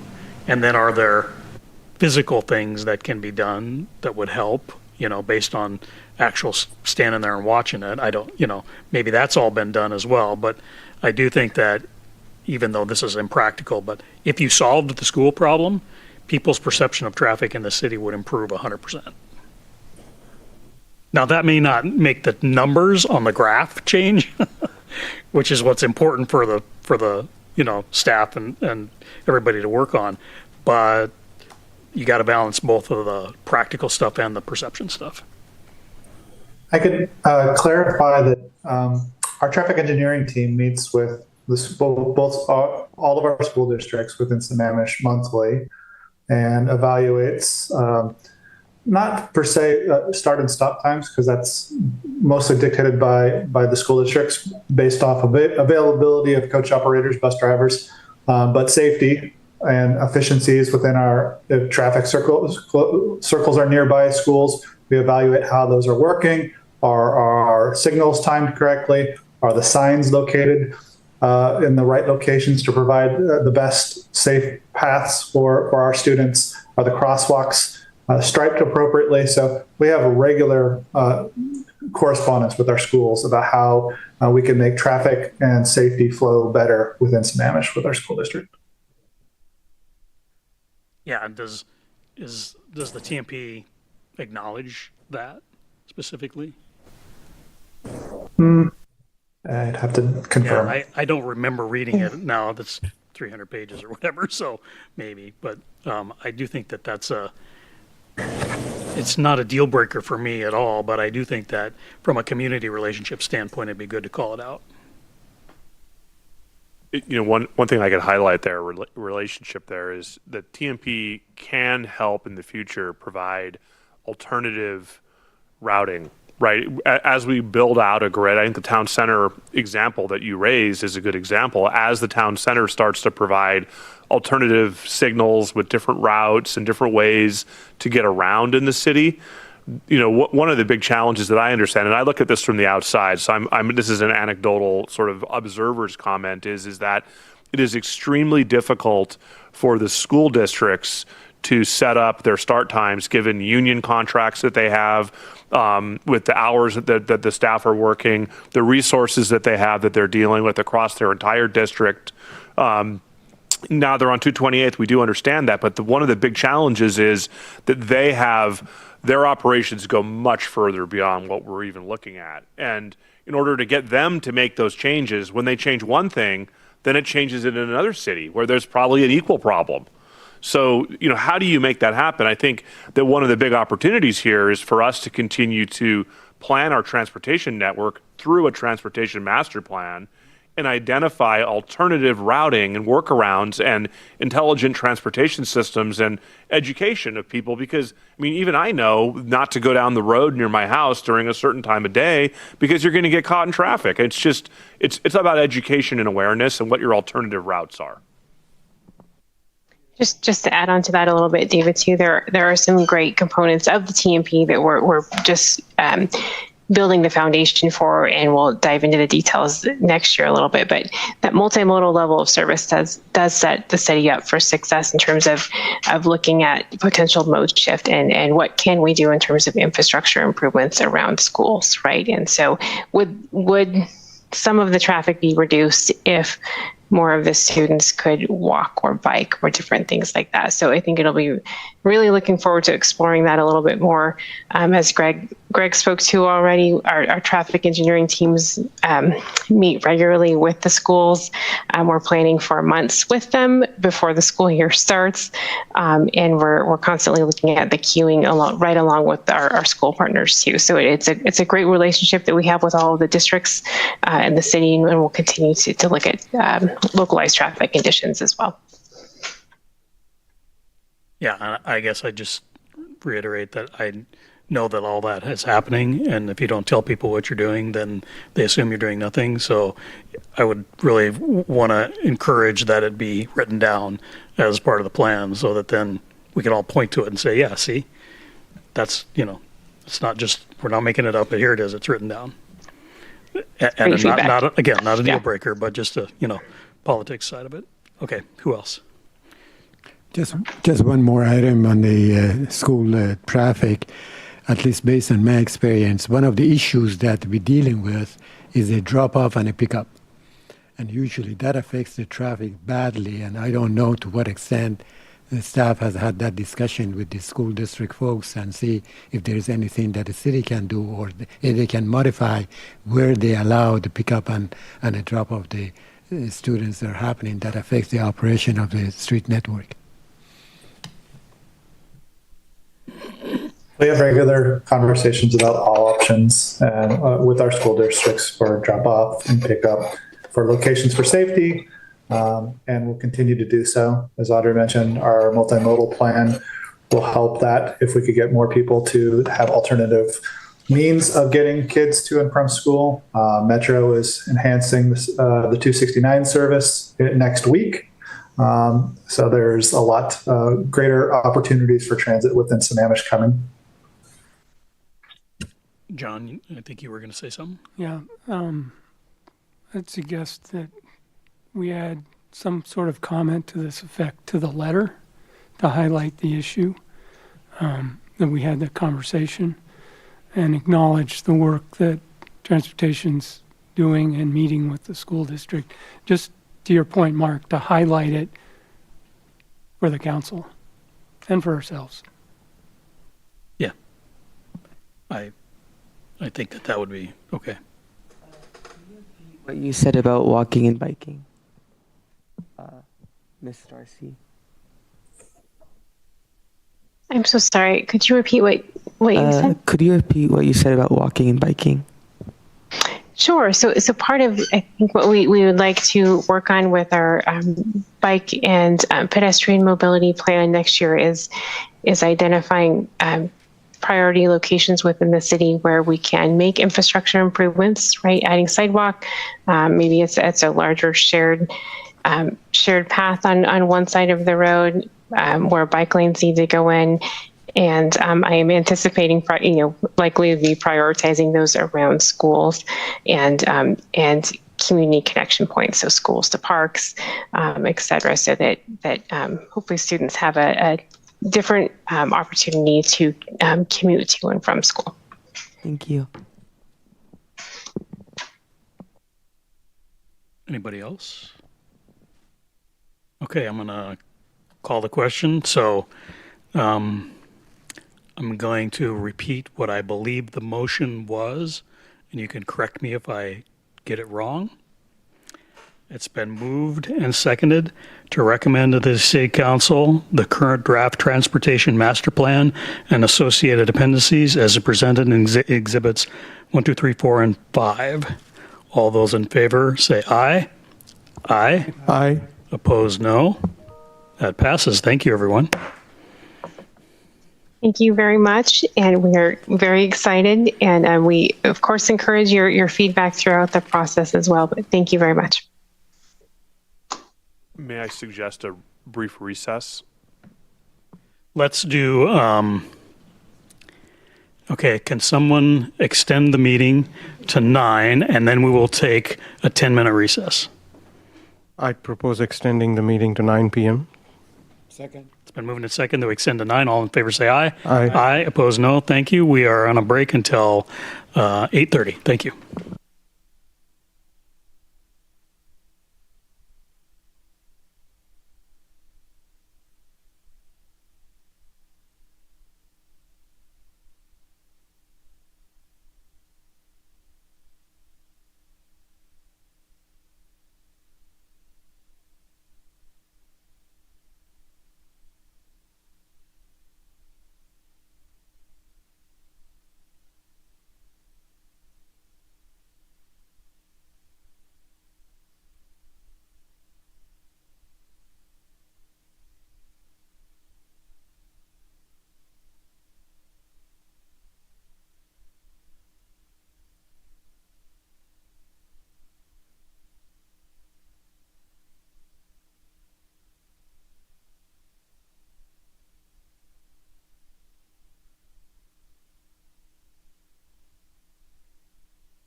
All right, let's get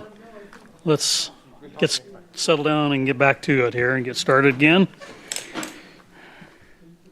Next on our agenda is a presentation and some discussion about development regulations related to the comp plan, and I believe we're going to have Framework here giving us an update. Thank you, Chair. Tyler Quinn Smith here from Framework. I'm joined by Jeff Arango. We're going to work together to present to you some of the updates to the zoning code changes that we've proposed to implement the comprehensive plan update for 2024. We appreciate your stamina this evening getting through the agenda thus far, and also want to just congratulate you on how far you've advanced the plan. So really, really excited to bring this discussion on some code topics that we've brought to you over the past few months, and then some new ones as well. And so throughout the presentation, I'll pause for some focused discussion where we'd like to ask for feedback, and then at the end we'll have some time for general feedback as always.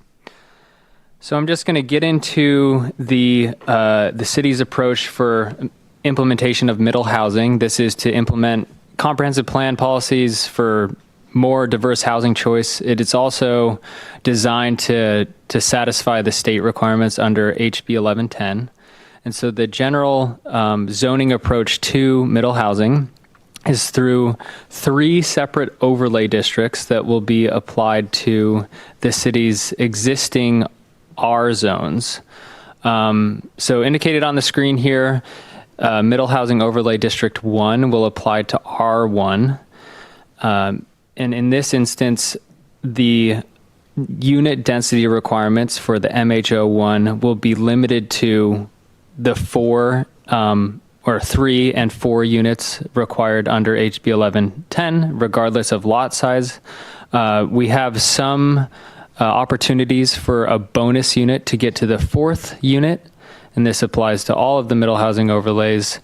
Those circumstances are made possible for lots where an affordable unit is provided on site.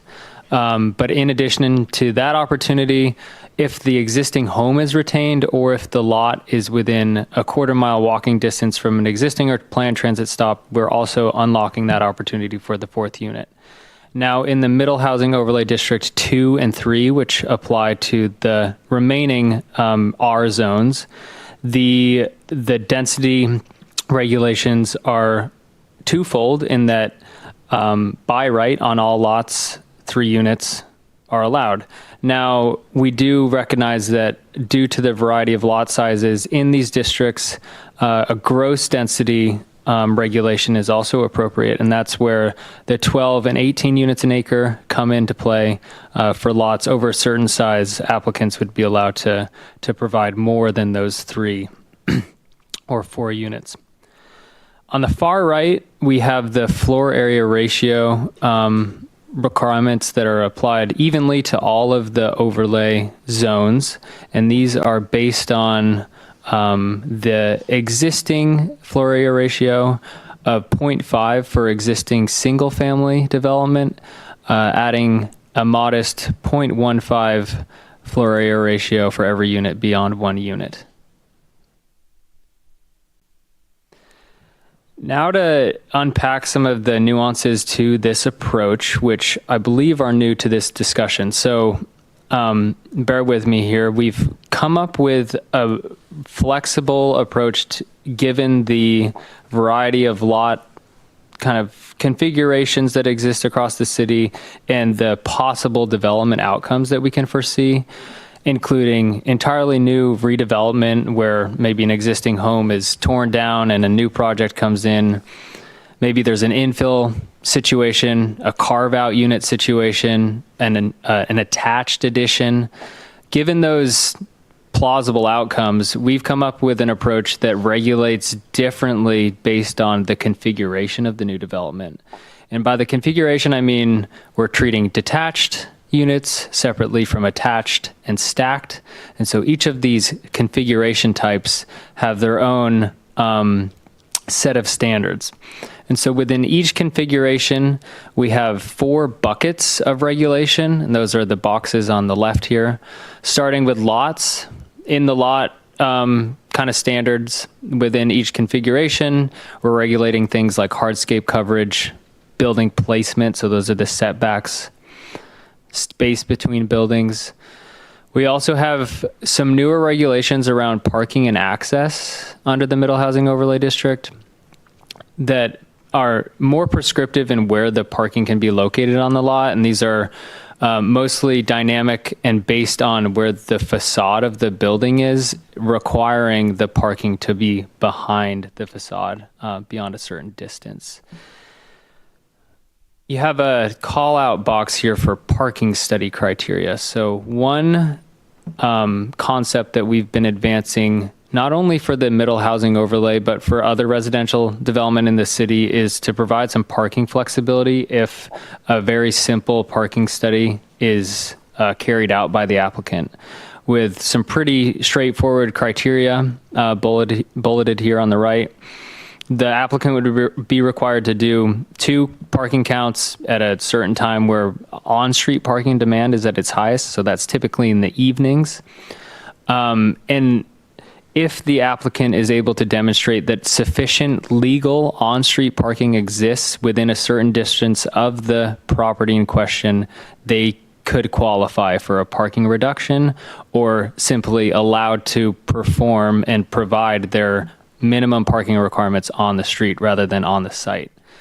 Another layer to consider in the parking study criteria is the retention of trees. So oftentimes an applicant may be able to prove in their parking study that by providing the parking on the street, they would be able to comply with the city's tree retention requirements. Moving on to the amenity space requirements on the bottom left, this is a little bit new to the middle housing overlay as compared to different districts in the city. This has standards that regulate both shared and private open space, the location of that open space, and there's some distinctions there whether or not the open space can be provided at grade or on the structure. And then finally, building form standards are the 4th bucket that's covered under each of the configuration types, and those are the principal regulations for building massing and scale, which we've discussed with you in the past, such as building footprint, the height of the structure, and some requirements for entrances. This is just a sample, what we call cut sheet, that demonstrates how those 4 buckets are laid out and outlined in the draft plan. So this is an example for the detached configuration. Okay, on that first slide, we had an asterisk for the MH01. That's the overlay that applies only to R1. Originally, we had drafted that district to be limited to the unit densities of either 3 or 4 units.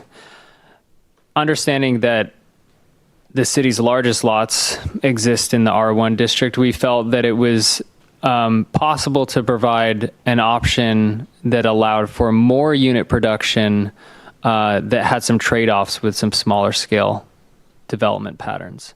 So we're developing a cottage housing section for the R1, or the MH01, pardon me, that would allow more units on a site with more thoughtful standards that really ensure community building, properly scaled development.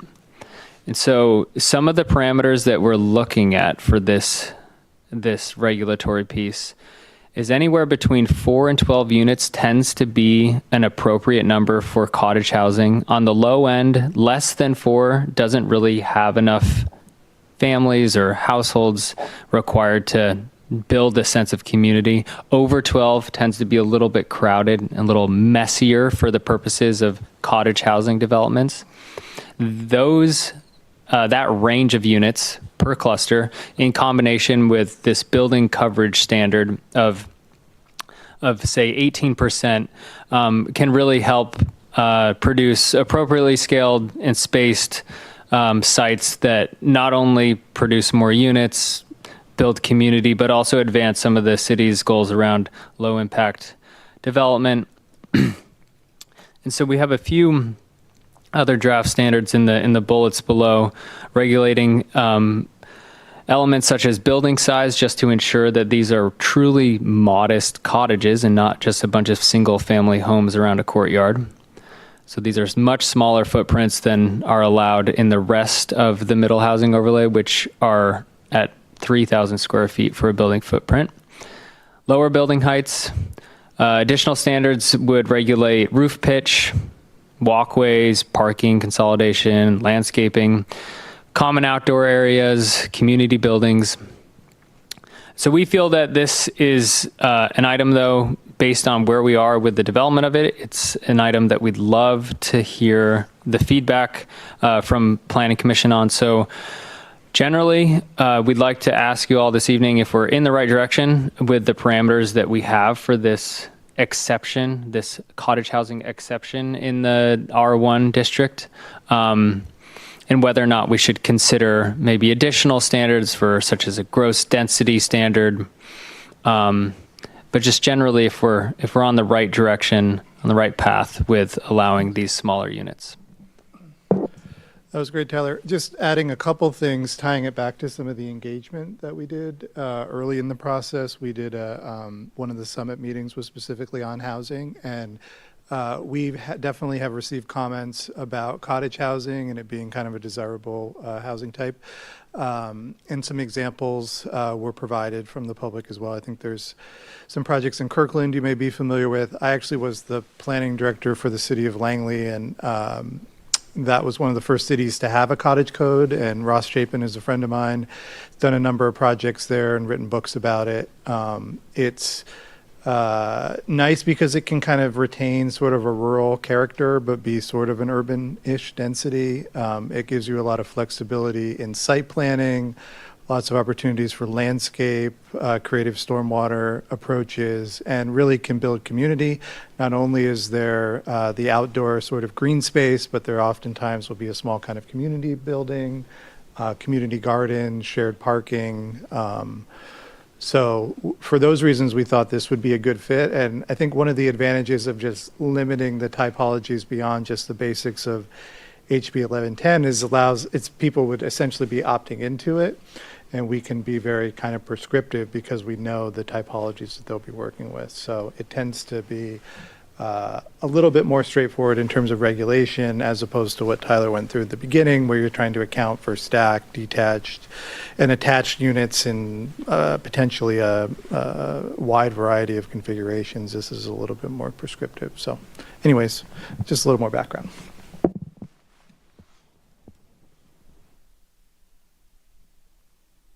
So I have a question about the gross density. So I thought when I was looking at the tables and all that, that was included, or was that only in the? Only in the first two. Okay. If we strip the cottage. Sorry, thank you. If we strip the cottage court bonus exception, whatever you want to call it, the MHO1 is really just tailored towards the minimum that's required in the bill, I guess, with the exception of the 3 units, could be ADUs or 3 other units. But the issue is that you have the lot size is an acre, right? So unless it's an existing small lot, that's typically not, like the number of units and the lot size is typically not something that would go together. And so I think what you would likely see is probably more single family, homes, maybe a little bit of infill, but the cottage housing would give a lot more potential for smaller, right, potentially more affordable units. There's also one thing that Tyler included in the presentation, and there's a lot of detail here, so trying to cover all the little things, is that we've already heard a lot of interest in rezoning from property owners, and we think that the biggest pressure to rezone is going to be from R1 to R4. And we think that this is a good alternative that would not necessitate rezone, that would get us smaller units that by nature of them being smaller are more affordable, and that also helps build fabric of community in how people live. So we see this as a really good, the cottage approach to being cottage bungalows, whatever you want to call them, to being a really good alternative approach that is more attractive than rezoning, which would rezoning would typically result in more of the same, and this would hopefully then provide an incentive for the builders to want to try to build these types of units. Well, which is great, and I love the concept. And so the reason I was asking about density is like that the illustration here. I'm trying to, in my mind, think about, was that an R1 lot with now whatever, Close, maybe. and so then that doesn't jive with the 3 to 4 that are in that first table. So that's It would go up to maybe around 12 units an Yeah. acre, but they're smaller units, so you could actually you could basically do a cottage development of this scale and not even exceed the 0.5 FAR that's allowed for single family. Like, so Mike, where I was Yeah. going with all of that, thanks for the clarifications, is that whether that density is included or not, the code should encourage this kind of development, in my mind. So, Can I have one more clarification? I just want to get this on the record. So the term gross density and net density are fairly charged in this community. So I want to be careful here. I prefer we just say density. We're going to work additionally on what exactly gross and net means for this purpose. So don't get hung up on our existing definitions of gross and net. Instead, let's just think about in terms of density calculated across the whole site, as opposed to the by right 3 units that you would get through HB 1110 per parcel.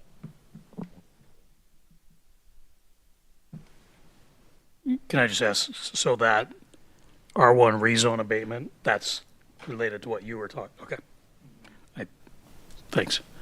John, I think you were going to ask a question. Yeah, so like Mike and I think some of the others really like the concept and the avoidance of going through rezone.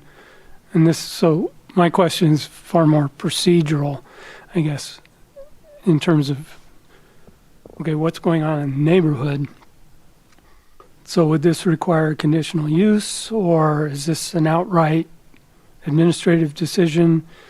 How you plop one of these cottages in the middle of a bunch of R1s, and what's that going to do? My second point is, all of your pictures look beautiful. They don't have any of our big trees in them. They're right. We have these big weeds called Doug firs that seem to sprout everywhere, and I don't. You're not going to find an R1. Maybe that's a horse pasture. Maybe you find that, but most of them have big trees on them, and we can't take down all the trees. So, in depicting these, to make it a little more northwest, I think would be advisable. That's a great point. And I do know a project in Langley that did have like 200 trees that were preserved. So I'll see if I can find some photos of that one. I don't know, as we've worked out all the details, I would say typically it's like by right, but you're sort of opting into the incentive. So you have to meet the standards, right? And we can get very prescriptive about the standards. So conditional use, I wouldn't think would be super beneficial in this case. I think if we had some really good standards that are prescriptive and address both issues within the site as well as the edges and how that works and street frontages, I think we'll be able to solve those issues. So One thing I do want to raise, in addition to what Jeff said, and Tyler included that in the presentation here, and it's one of the questions here, and one of the things that we've been debating is what is the right blend of flexibility and prescriptive development regulations? Because if your development regulations are too prescriptive, then you don't retain existing features. Because not every property is the same. Trees are in the places that people don't want them to be. They're hard to retain. And the way the legislature was leaning when it passed 1110 and some of the partner legislation that went along with it was that the cities need to be more flexible. because if you want to retain your trees, well, then you can't also require parking. Those are the kind of things the legislature is doing right now, is saying that. So we're debating, and we're curious what your thoughts are on what is the right blend between predictability and outcome for the neighbors, right? I mean, rigid prescriptive development regulations result in predictable outcomes. I don't think anybody can argue with that. Flexibility results in outcomes that, well, you're trying to achieve one goal where there's other goals that maybe aren't being achieved. So the question becomes, do we want to allow flexibility here in order to minimize grading, which in turn allows for reduction of clusters of trees? Because one of the biggest barriers to retaining trees on sites in construction is grading. Because the trees are dependent on that grade that they're naturally set at. Yet, in order to make drainage work, roads work, pads for buildings work, you have to either build up the grade or lower the grade typically. So if we're able to build smaller cottages that don't require as much grading, that don't require roads being brought in, that allow for the pads to be set at different elevations around trees, well, that flexibility is really great to have, and it could result in what I consider to be true form low impact development.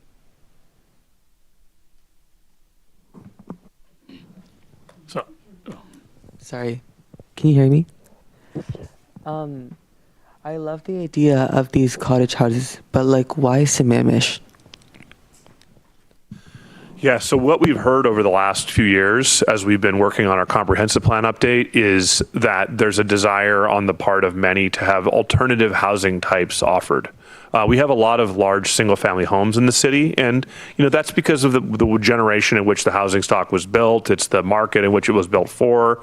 But now that we have people that are retiring and wanting to downsize, or people wanting to move back, they're looking for alternative housing types, including these much smaller buildings that are easier to maintain, that have less, people who basically don't need the large floor space that the homes in the city currently offer. So it's diversifying our housing opportunities for people for different points in their life cycle. Okay. And one more thing. Sammamish is becoming like another Redmond or Bellevue. It's getting more suburban really easily. Is it in the best interest to put cottage-like houses and basically retain the idea of a cottage in this fast-growing city? So from the urban planning perspective, absolutely. Again, it goes back to what you can offer in terms of diverse housing types.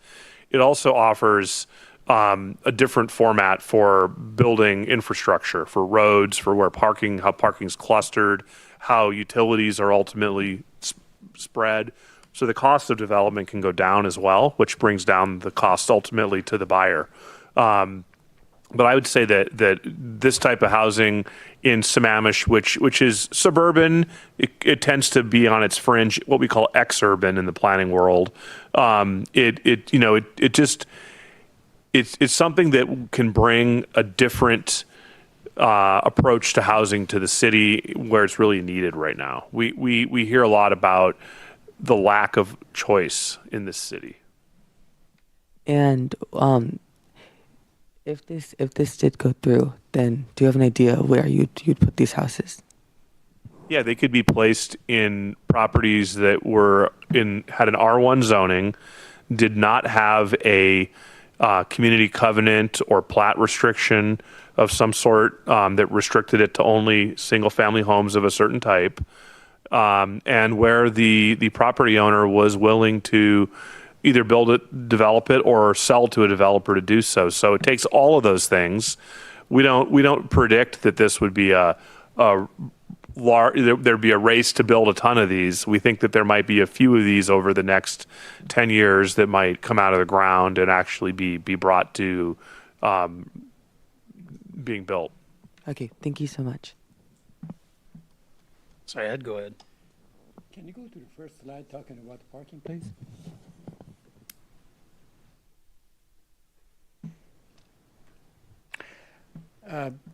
When we talk about number of spaces required, it looks like that you're suggesting that should be parking study. Who's going to determine the area that the parking study is going to be conducted? Is it up to the developer? Do the city has some guidelines, say, okay, within a mile, within quarter of a mile, and so forth? Yeah, I think we would attempt to set like a minimum number of blocks or distance. And I think the idea is that you would start out with a basic set of requirements for counts in a prescribed area. And depending on the results of that, you could get more sophisticated from there, right? I mean, if they go out and they say, we surveyed within, 3-4 blocks of our house and there's 30 parking stalls, and we did it twice, 2 evenings, when most of the residents are home, because that's when you collect those studies, and they want a waiver of 1 parking stall, right? I mean, in that case, probably seems, pretty reasonable that that's not going to create an adverse impact on the neighborhood. Now, if you went into a different neighborhood and they went out and collected twice, and let's just say it was 85% occupied, right?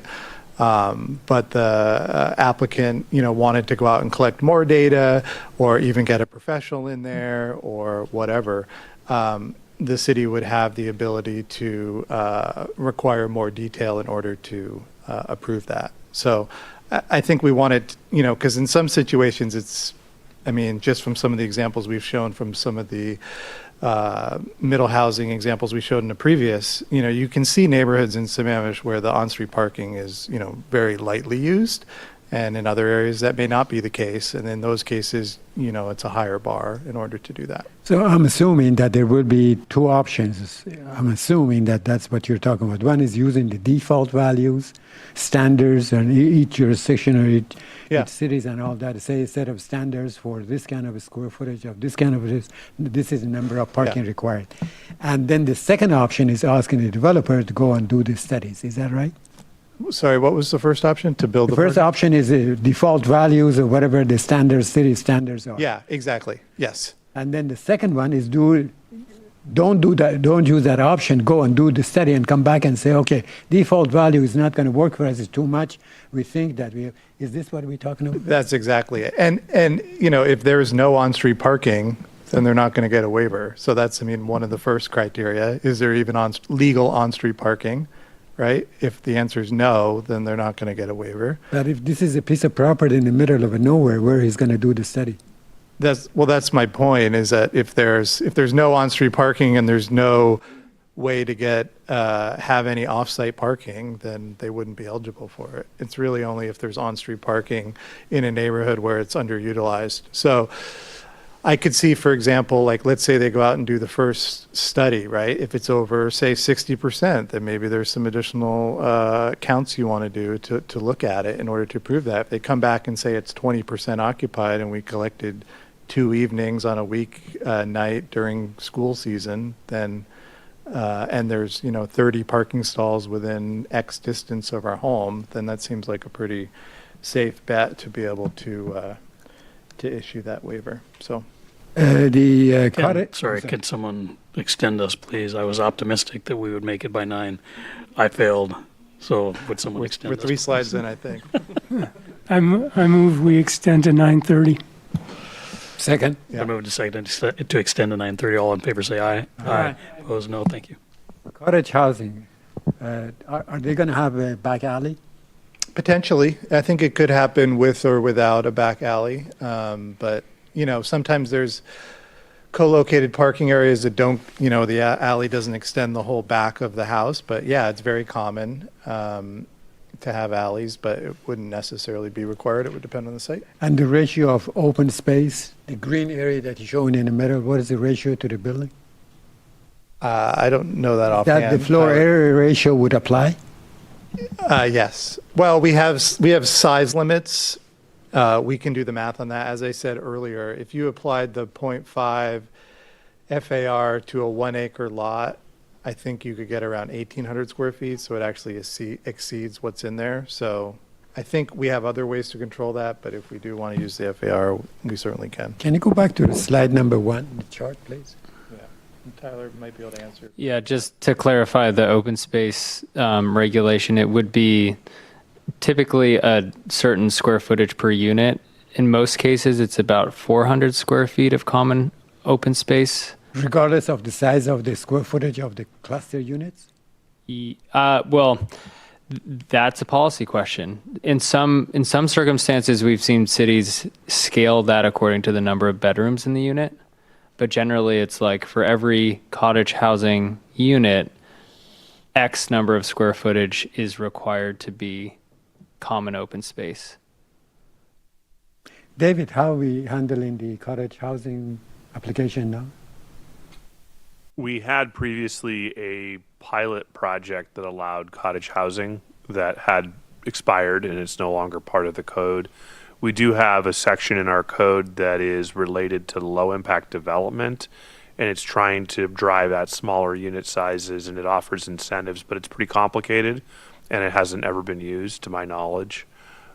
So we currently do not have any examples of recently permitted cottage housing. I think one kind of example, but it was more affordable driven, is the Habitat cottages that are down off 228th. I think that's... Yeah, and you know, the Sammamish's code is flexible enough from a site planning and subdivision perspective that you could do something cottage-like, right? Because there isn't a minimum lot size. The problem is that you'd be leaving a lot of square footage on the table because you don't get more units. And so economically, developers would default to building larger single-family homes. Setback for cluster housing? What is it? They're Setback. going to have the same amount of setback for the cluster housing in R1? Setback from the street? Between two buildings, Oh, two buildings. between two units, you're going Yeah. to have a setback. Yeah, we'll have a standard for that. I don't know if we've established one yet, but yeah, we I'm also have assuming that it's going to in be the- much less than the R1. It's about 10 feet. 10 feet? Generally. Yeah. That's Or we enough. leave it to the building code for fire separation. 10 feet? For cluster housing? Because their housing is much closer. I don't know. But in the case of cottages, the units are smaller, so it allows for more space. And so one of the things we're trying to achieve is by design is allowing opportunity for landscaping between homes, meaningful landscaping between homes, allowing enough separation. It's in the R1 after all, so wanting to sort of retain that R1 feel and allow clustering, but not have it clustered to the point where the buildings are basically a townhouse or, by nature because they're so close together. Yeah. Building heights 1.5, what does that mean? It means you can have a One partial second story, and it's really just to keep this scale small and kind of cottage-like. So, and it also promotes, a larger first floor footprint as well. So It's not two full stories? right, because if you did Can two, visualize 1.5. those are that right there. At least some of those might be. Why do you call it 1.5? If there is a second story. I think Because it's not equal size, that's all. It doesn't mean it's half story height, it just means it's, you know what I mean? Like, the 26-foot restriction does not allow them to get to that full second floor. What it does is it requires some of a, it's an integrated sort of, what's the right it's not a term for loft, it? but Loft, it's, yeah, it could be. dormer. Yeah. Integrated into the building, so you could actually have sleeping space upstairs, but your living space is going to be pushed downstairs. You can find it in Europe. I think that Mary mentioned that she lived in Holland. It's called Solder. You know Solder. That there's a small place. It's not a story, but that is a part that you can have some space for storage. But it's I have to say that these are becoming very popular on the West Coast. We're currently shopping for something for my parents, and down in Bend, Oregon, where my brother lives, and there are multiple projects Yeah. like this that are really good examples. Yeah, they Very have a- popular, very successful projects. So David, back to parking just very briefly, because most of our housing was developed under King County, our roadways are extremely undeveloped. So this would be maybe a challenge for staff in that a lot of the on-street parking is within the right-of-way, but it's informal. someone threw some gravel down or they're parking in the mud. So we had a lot of conversations about this as well. So note that Tyler threaded in there legal on-street parking. So we would need to define as part of the standards what a legal parking space is. Yeah, and I wouldn't envision for projects of this scale, particularly if they're a full size lot, that there'd be parking waivers. And it doesn't work as well for cottage housing because the distances are farther. If you're in the back unit and you park on street, it's not going to work. So probably less of something we'd be looking at for cottage. A couple comments I'd make. One is, and these are not specific enough to be helpful, I recognize that, but I think, part of, the pictures look great, but if I lived in an R1 neighborhood, the last thing I'd want is for somebody to come in and scrape away an acre and put a bunch of stuff in there that doesn't fit, right? I mean, if we want to do this, we need to figure out the rules in such a way that it looks like a Sammamish version of this. Yeah. Right? There's got to be a lot of green, there's got to be plantings, there's got to be buffers, there's got to, right? It can't look really out of place in the middle of a bunch of horse acres in southwest Sammamish, because that's what could happen. Right. And I think we just got to be really careful not to let that happen. Yeah, I totally agree. And we spent a lot of time talking about that, and in particular about the building mass, because it is goofy. You see like half a story, like why, we even talked about it, like why do we care about this? But I think if you don't put that in, you very quickly get something that looks like too tall, kind of standalone townhouses that doesn't feel cottagey and isn't And I'm saying organized you picked the out right some way. nice pictures. Yeah.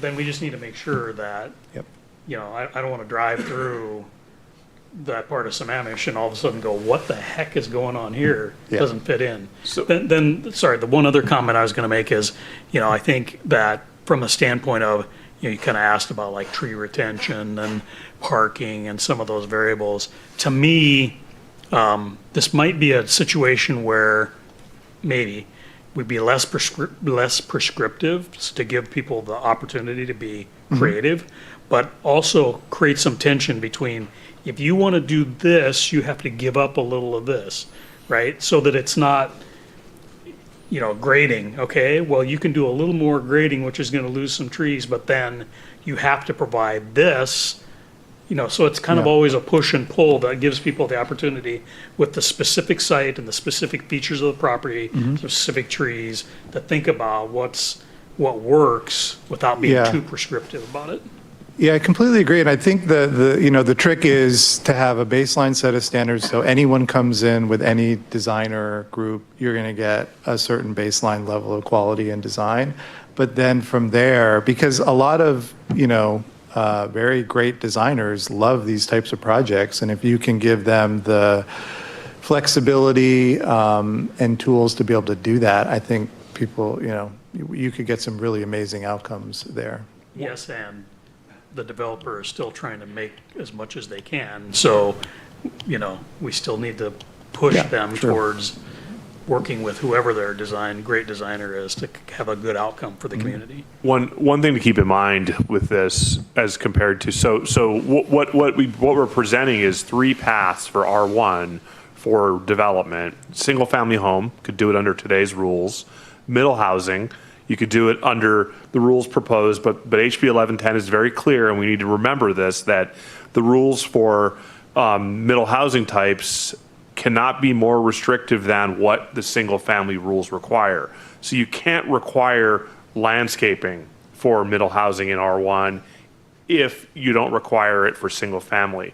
You can't require different things for parking. You can't require different things for impervious. You can't require, there's all these things that you can't do. But if we can incentivize a developer to use the third path, which is not a middle, it is middle housing. But I don't think it's subject to those same standards. Because it's right. So now if they want to take advantage of this, they're incentivizing them to use this, we can now layer on all sorts of other things with reason. Yeah. So that they're still willing to do it, but that it results in a more predictable, better outcome, and still provide the flexibility to move the buildings around, as opposed to what we fear is the middle housing that's going to come, that, as Jeff said, is going to be a massive, 35-foot tall triplex plunked down on an R1 lot with no landscaping, nothing required more than what a single family home would be required. Go ahead, Ajay. Yeah, I have just one more point to ask.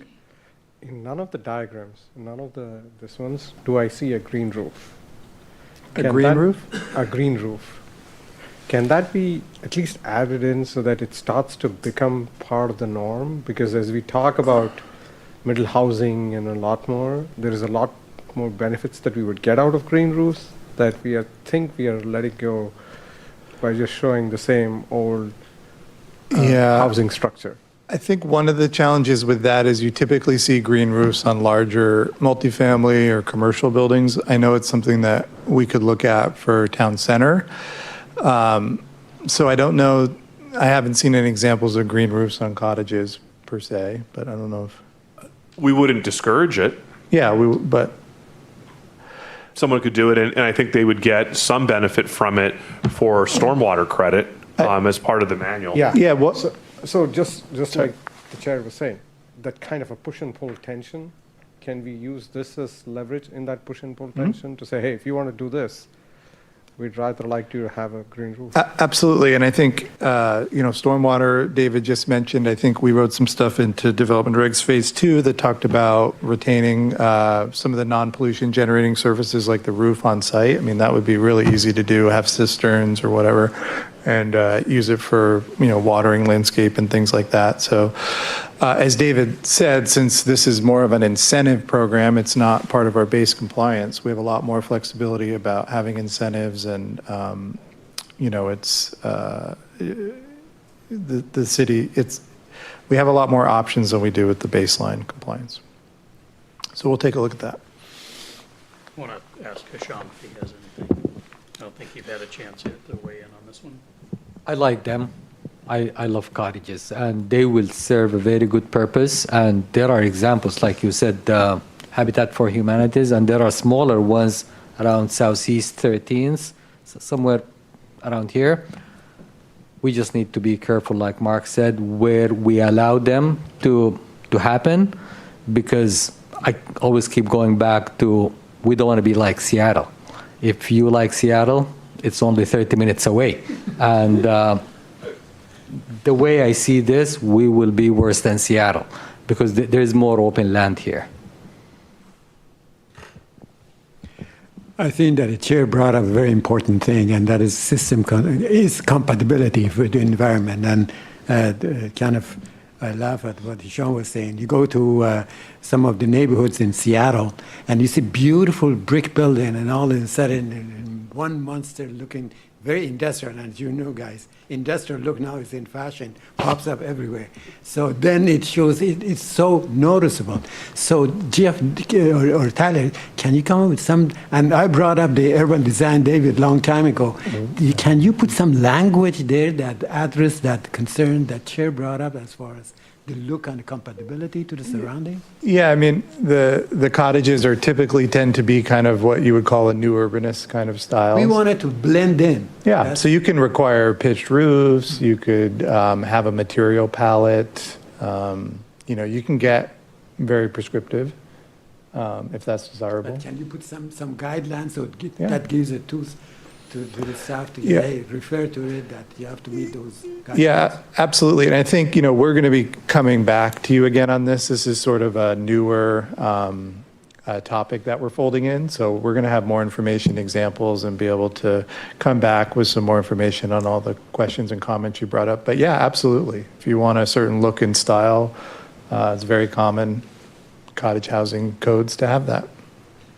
But the challenge is going to be you go from one neighborhood to the other. So we don't want to have a kind of cookie cutter approach, because it may work in this neighborhood, may not work in another neighborhood. So that's the challenge that you're going to have. Yeah. Okay. Well, maybe when we come back, we could get a little more specific into the areas where this will be allowed. And if you recall from the previous meeting, we went through a number of examples. I think we could have that exercise with you again and do some simple site planning and talk through some things, and maybe find a site that has a number of mature trees and how some of that would lay out, and have kind of a little bit of a workshop kind of session with you. But All great ideas.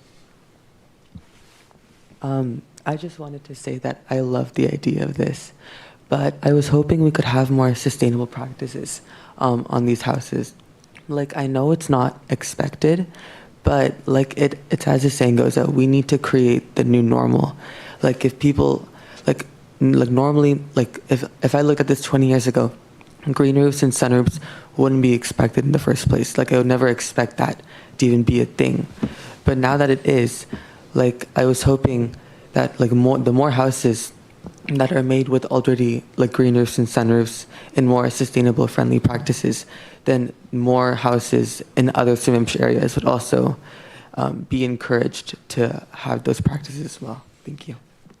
Yeah, completely agree. And I think if we can get the site planning right and being able to emphasize the smaller units certainly can be more efficient and environmental. There's opportunities to integrate stormwater. And then the city has had on its work plan for a while potentially doing a green building code at some point, which gets into the more specifics of how the buildings are designed for sustainability. So completely agree, and something we'll continue to incorporate as much as we can. Anybody else? Thank you, Tyler. Thanks, Jeff. That's the first topic.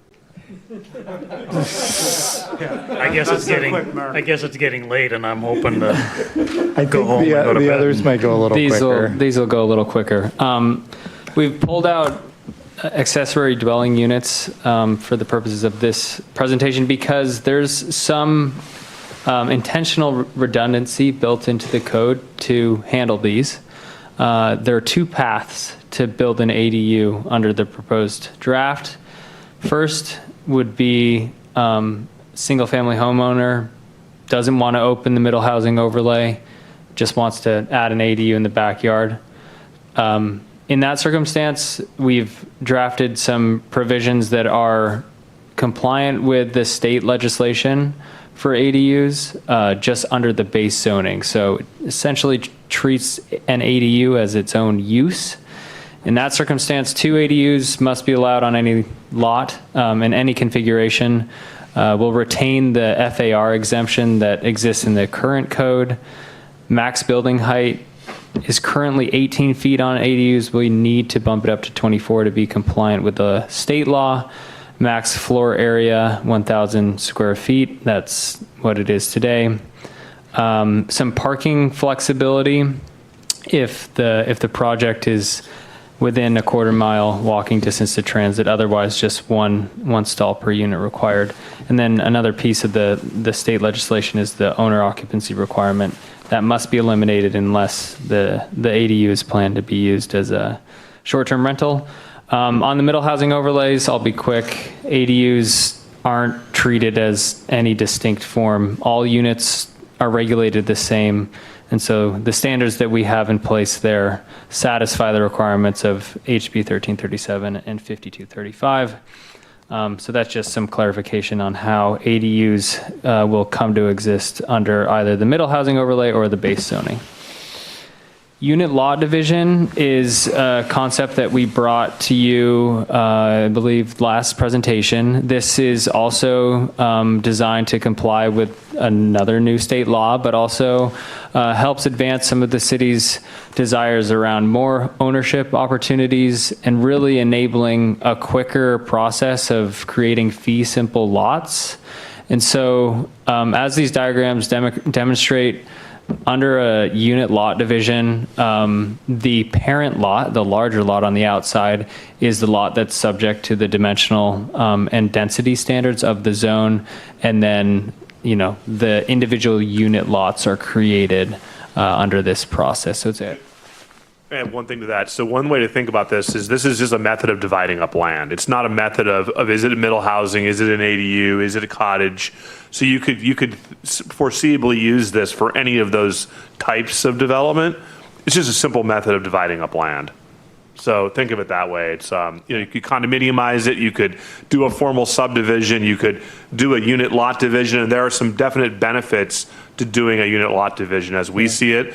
We understand based on years of community conversation that there's strong interest in ownership as opposed to condominium or rental. So really trying to drive at that opportunity to provide a different form of a different process to get to smaller pieces of land for the purpose of ownership.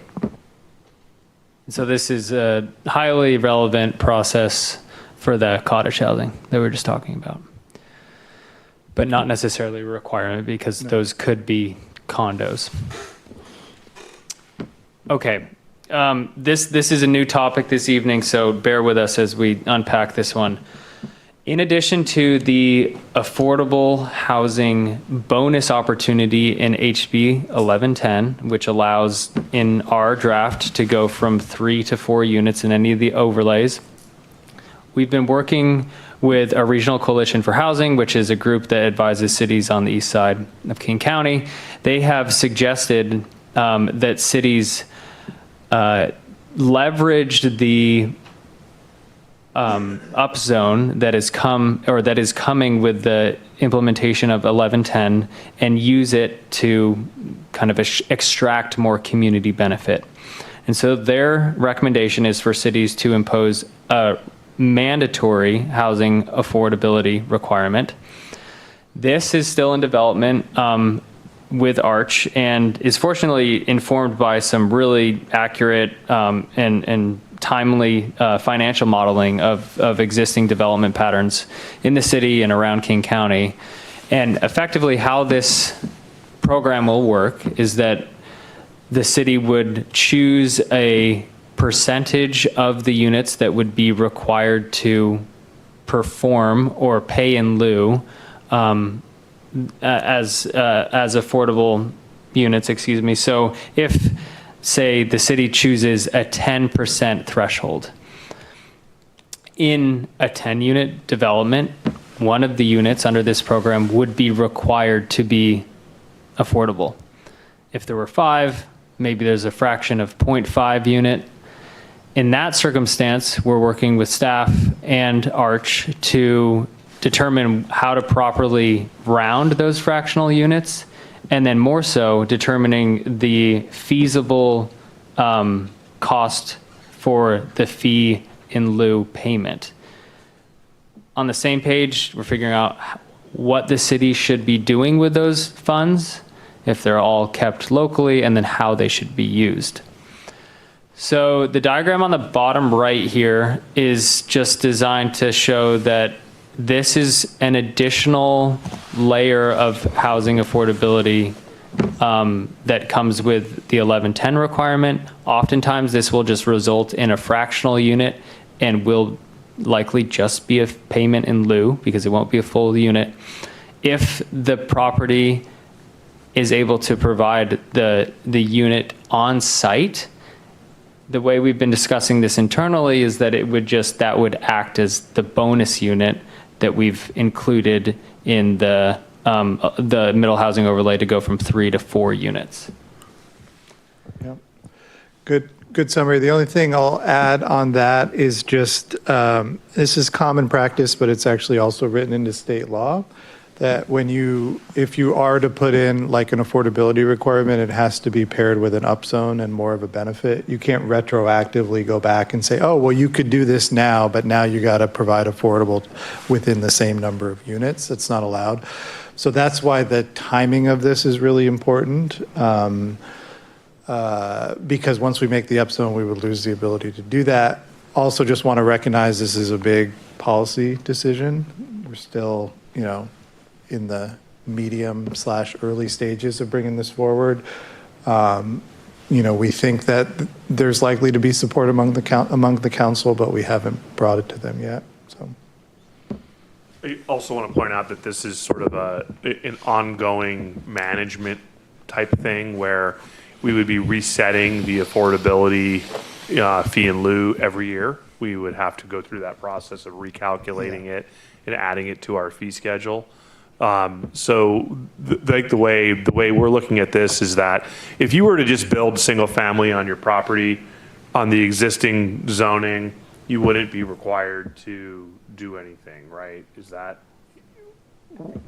If you just did one, you'd pay a 1/10 fractional fee. Yeah. But then if you utilize the middle housing allowance, Yep. then you'd be paying that fractional amount for all the units that are being built. Yep. Unless you provided one affordable, then you'd be good. You'd be meeting 1110 at that point, so you'd be given a waiver from the 10% because you've exceeded the 10%. Yeah, because you provided a full unit. It's getting late, maybe I didn't understand that. Somebody that owns a single-family lot and wants to build a house now has to pay a fee? Under this, they would, yeah. What? Why in the world would we do that? Many We're cities penalizing right. people who own a piece of property. Seems very contrary to what we've tried to do all along. I don't understand. If I own a quarter acre and I want to build a house, now you're telling me all of a sudden we're going to change this set of rules and I have to pay an additional fee? Right, but and I think, whether it's a good policy or not in the interest of the city, I think we want to discuss that. But the premise that makes it legal to do that is that they can now build 3 times as many units as they could previously. So they're choosing to build 1 home, but they could build 3. Or 4. So they've been given, if you think of zoning as a bundle of sticks, we've given them 3 more sticks, and they would theoretically have to. Yeah, I think it feels like But in reality, you're right, someone was building. People who weren't penalized before because of some theory that they maybe don't care about. Yeah, I would have a hard time supporting that. Okay. If we look at Sammamish overall, I remember we talked from before that about 80% of Sammamish is already under homeowner associations. It has already been kind of developed into the new kind of houses. So what's left that what we're talking about can be applicable to is the 20%, which is becoming, if I can call it, the smaller portion or the minority portion. And we keep talking about diversifying the types of houses. So why are we trying to make it all the same when it's only 20% what's left that's different? With regard to the affordability, this is a recommendation that's coming from the ARCH Executive Board that cities consider this type of inclusionary affordability requirement when, in order to capture the value that HB 1110 brings in terms of allowing middle housing on properties. Understood that, if you take the buildable land in the city, 80% of the buildable land in the city is largely built out with homeowners. And again, back of the napkin assessment, we haven't done a formal math count on that, but it's encumbered with some form of community covenant or plat restriction, right? So if you're left with the area that's left and we actually want to see middle housing built on it, does this present a barrier to delivering that? I don't know. I mean, I think it's a really good policy question, and it's one that, as Jeff pointed out, the timing of which is really important right now, because if we proceed with adopting middle housing regs and we don't integrate some form of affordability, we've made that up zone and we've lost the opportunity to do that. I know that several city council members are very interested in this, so we're going to want to keep working on this. And if the answer from the commission is no, we don't recommend it, we would want to have a firm reason why in order to help inform them of that. And if the answer is yes, well, we would want to have a firm reason why as well to explain it to the public as to why this is something we're considering.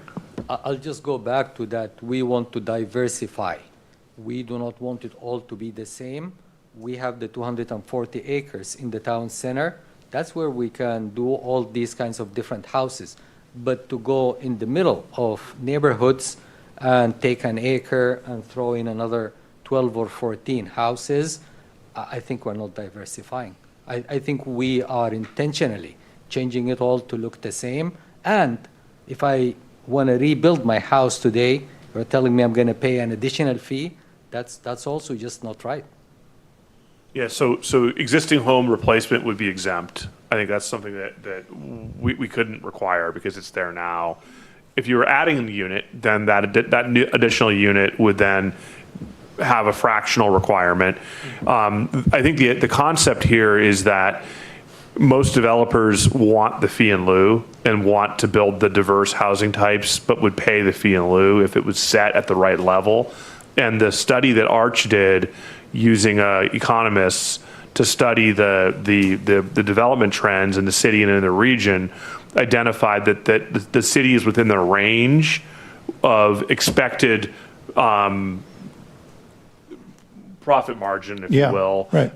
that this is something that we could require based on what market conditions are doing. So if somebody wants to build a middle housing type or a cottage community and do the things that we want them to do, and our rules allow that and it's considered an up zone, and we required them to pay a 10% inclusionary fee, that their profit margin would accommodate that and they would still proceed with the project. They pay the fee, and we could then repurpose that money into something that's done on public property or done in a land donation in town center or something, and that would then allow us to focus that effort, refocus that capture of upzone value into another part of the city for the purpose of construction of affordable housing, if that makes sense. So the dollars would stay with the city, or could, maybe that's a better way to say it, could stay with the city, or likely would. Yeah, could stay with the city, and I believe we've heard that folks would like to see it happen in Sammamish. But yeah, I mean, the premise is that you're providing value that far offsets the fee. I mean, if for example, if you were in an R1 and let's say we allowed the 3 units to be single-family homes, you've just given them 2 more large single-family homes that they can build in exchange for a fee. The other policy question or decision is you don't necessarily have to apply to every scale of development. Redmond, for example, has had an affordability program that only kicked in after 10 units. So you could do something like that. Redmond is changing their program to go to similar to what we've presented here, but there are some, different options in how you do that. But as David mentioned, there has been some great financial analysis that's been done. We have our own consultant doing similar work in the town center that is lining up with the results of that. And, building middle housing with footprint ownership is very profitable in the city right now. Townhomes and those types of housing types are very profitable. So. So, I like the idea of the cottage houses, but would you want to put them in an already existing neighborhood? In an already existing neighborhood? Yeah. Because Sammamish, like most of it, is already established. So what I thought was that you'd put it in the remaining 20%. But don't you think Sammamish is a little too small to put all this and might go somewhere larger, like Redmond or Bothell? I mean, Redmond, Sammamish is the same size as Redmond, first off, just population-wise. And I would look at it less in terms of the size of the city. I mean, those examples that we showed you are from the city of Langley. It's 1,000 people. So it doesn't necessarily scale with the population of the community.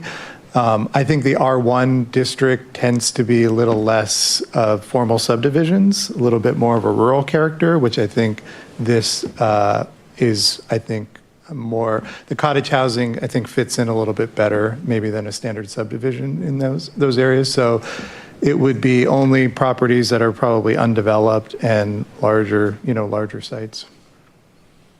And where in Sammamish should that be? If we had a zoning map we could pull up, I could show you. I don't know if we have one. Yeah. Well, this is the future land use map. So it's a subset of the yellow area. So the yellow area indicates the single family zones that are subject to the middle housing. But I know there's some R1 like to the west of town center, for example. Maybe as we finish the presentation, we could pull up a map and show you some of those sites. But it would, again, it would depend on the opportunities of the specific property.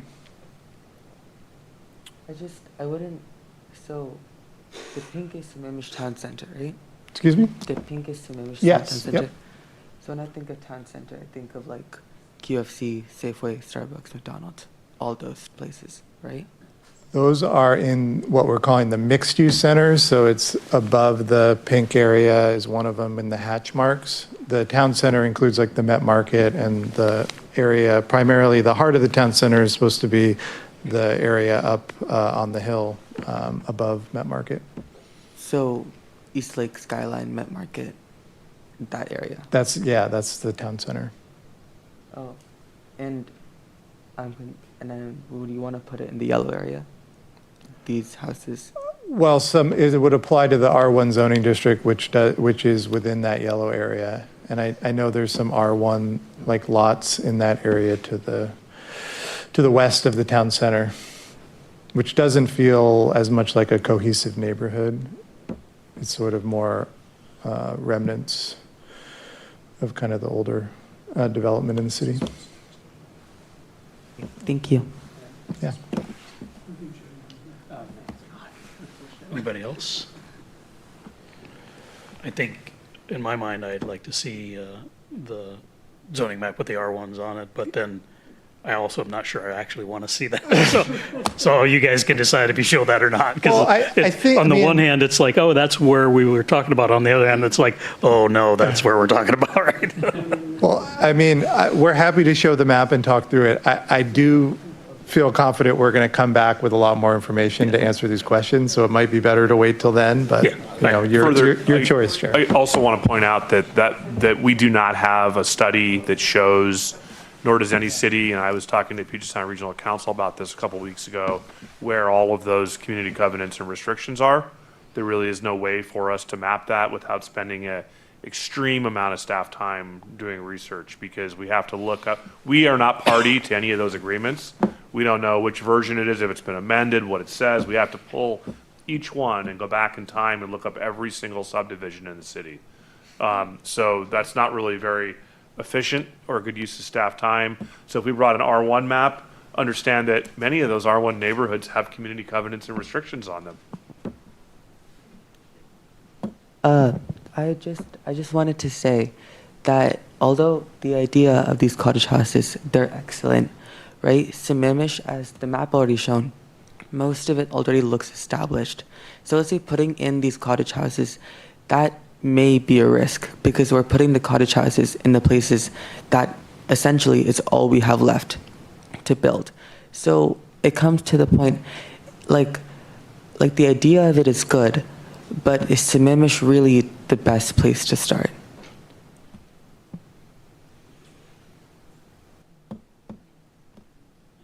I'm all for it, because then I have a place to retire. Anybody else have anything? Oh, there you go. Oh, no. Evan's the problem solver. And Mary's the problem solver. Yeah, that's true. Yeah, like I say, the risk of this is somebody could say, oh, that's my neighborhood, but then their neighborhood, like David said, might have covenants and, So the lightest yellow Yeah, so like is this area. R1. and some of those areas would have slopes and critical areas So and, if there's slopes or critical areas, obviously. Example, Rock Meadows, covenants. yeah. Or covenants, yeah. Rock Meadows is where all the circles are. So you can see that it's less platted, there's less sort of density of street networks. It probably has a bit more of a rural character. There could be, extensive mature trees in those areas. But what's that? We could calculate the area that really easily. I don't know offhand, but we can calculate that for you. And I think, going back to your other question, why Sammamish? We have a housing crisis, and the state and region mandate each city to plan for a certain amount of growth and affordability. And so this is just one of a myriad of strategies that we're looking at in order to do that, so that folks can afford to live here, to work here, retire here, stay in the community. When we did some analysis early on in the project, we found a huge mismatch between household size and unit sizes. So there are a lot of smaller households and bigger houses. So trying to provide smaller units like cottages could allow someone to retain their home and stay on their property, maybe transitioning to a smaller unit. So it's really, a lot of it is geared towards meeting the internal needs of the community as well as our obligations in the state and region to plan for housing. But it essentially is a risk. Excuse me? But it essentially is a risk, right? Putting the houses in the last bit of space with collecting. They would be houses anyway through development, and the thing, and I don't know if you're familiar with HB 1110 that recently passed the state legislature that mandates that the city allow for middle housing types on all residentially zoned properties in the city. So we're not really doing anything outside what the legislature is mandating that we do. So I would say, this is not something that's unique to the city. It's not that Sammamish is taking the lead on this or anything of that nature. It's that we're trying to find different pathways forward to comply with the state mandate. Yeah. So we are required to do this by state law, not necessarily cottages, but middle housing types, which does include cottages. So there are no other millage. There's no other low-income areas in Sammamish. So we're not calling this out as a low-income area, to be clear. Cottage housing could be sold and marketed as low-income housing if someone wanted to do so. However, generally speaking, cottage housing offers a smaller footprint, smaller type of home, which generally is seen as more affordable simply by the function of it being a smaller building that costs less. HB 1110. HB 1110. What it is. So it's a pretty long bill. I would suggest that when you have a chance, Google it, go look it up, read through it, and we'd be happy to discuss it after you've had a chance to read it. Okay, at this time, is that the end or is there more? Chair, there's a little bit more. Okay. I'm going to He's keep gonna go asking fast. just so I don't Okay. look any more stupid than I already do. This one So I know move that we extend the meeting until 10:15. Been moved and second to extend to 10:15. All those in favor say aye. Aye. Opposed, no. Thanks, John. Okay, moving on to the next component of the city's affordable housing strategy and housing diversification strategy. There are policies in the comprehensive plan to make use of public and religious-owned properties for the purposes of utilizing surplus of chunks of parking lots, underutilized parts of these properties for the purposes of affordable housing or otherwise just multifamily housing. So we've kind of called these bonus parcels throughout the plan. And this is a discussion on how we're trying to implement that in the code. And so beyond the use allowances of single and multifamily dwellings across these parcels, this strategy also relies on some supportive uses such as daycares, offices, community centers, counseling facilities that often come as like supportive services for the types of housing that have been envisioned for these bonus parcels.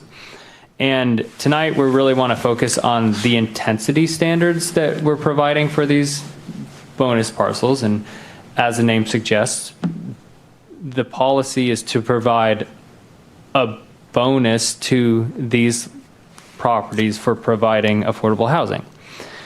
In order to make affordable housing attainable in King County, mid-rise building is typically what a lot of the financial modeling is pointing towards. And so rather than regulating this bonus by dwelling units per acre, we have drafted an approach that regulates the building envelope to allow up to 70 feet or 6 stories on these parcels. And recognizing that, a lot of the parcels that we focused on in the comprehensive plan are very close to the town center, one of which is in the town center. Others are adjacent to some of the other centers such as Inglewood and Pine Lake. But because we're extending this allowance to all religious and public-owned parcels, we need to account for some of those that may exist deeper into the neighborhoods.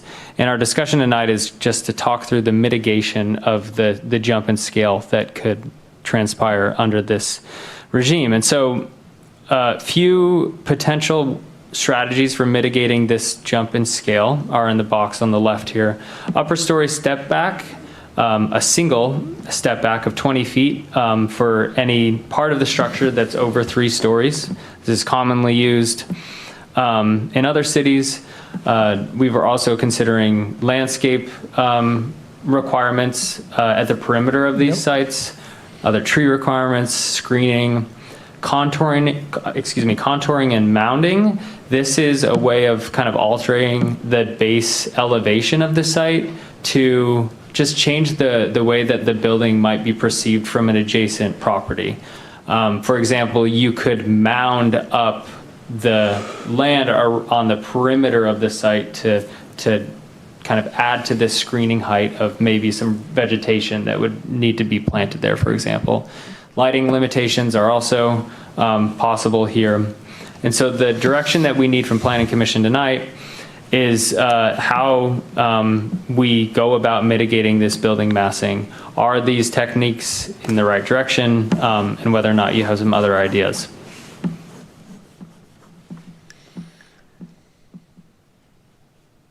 Nobody's jumping right in.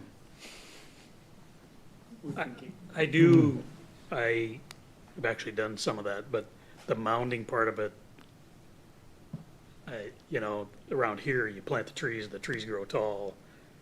You don't want to really plant the tall trees on top of the mound where the wind will blow them over, so then you're going to plant something shorter on the mound. I don't know, I'm struggling with that as a really feasible, plus it takes quite a bit of space where if you put a regular landscaped buffer in there, you might actually get a better outcome, I think. I don't know, I'm envisioning creating this sort of moat fortress situation, whereas I think what we really want is affordable housing to be blended into the community rather than walled off from the community. So I'm struggling with that particular one a little bit. I do like the idea for any of these things to have landscape buffers that can create some screening, can grow in over time if it's taken care of. I think those are always a good idea when you're trying to separate different, neighborhood from.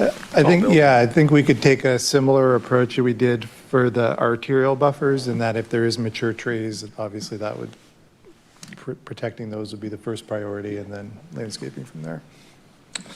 So the berm effect is one that I've seen applied, type 1 landscaping, pretty fairly regular, and it does serve for sound attenuation. It does help in that capacity. It's not a huge berm, but some contouring of the land in order to help the landscape pop up a little bit. I understand the whole, if you make it too big, the tree falls over kind of thing. But thinking the point we're trying to get across is, if we're looking at a certain amount of separation from the property line to the base of a 3-story building that then steps back and then goes up another 2 stories or even 3 stories, is what is the appropriate mitigation treatment at that ground level?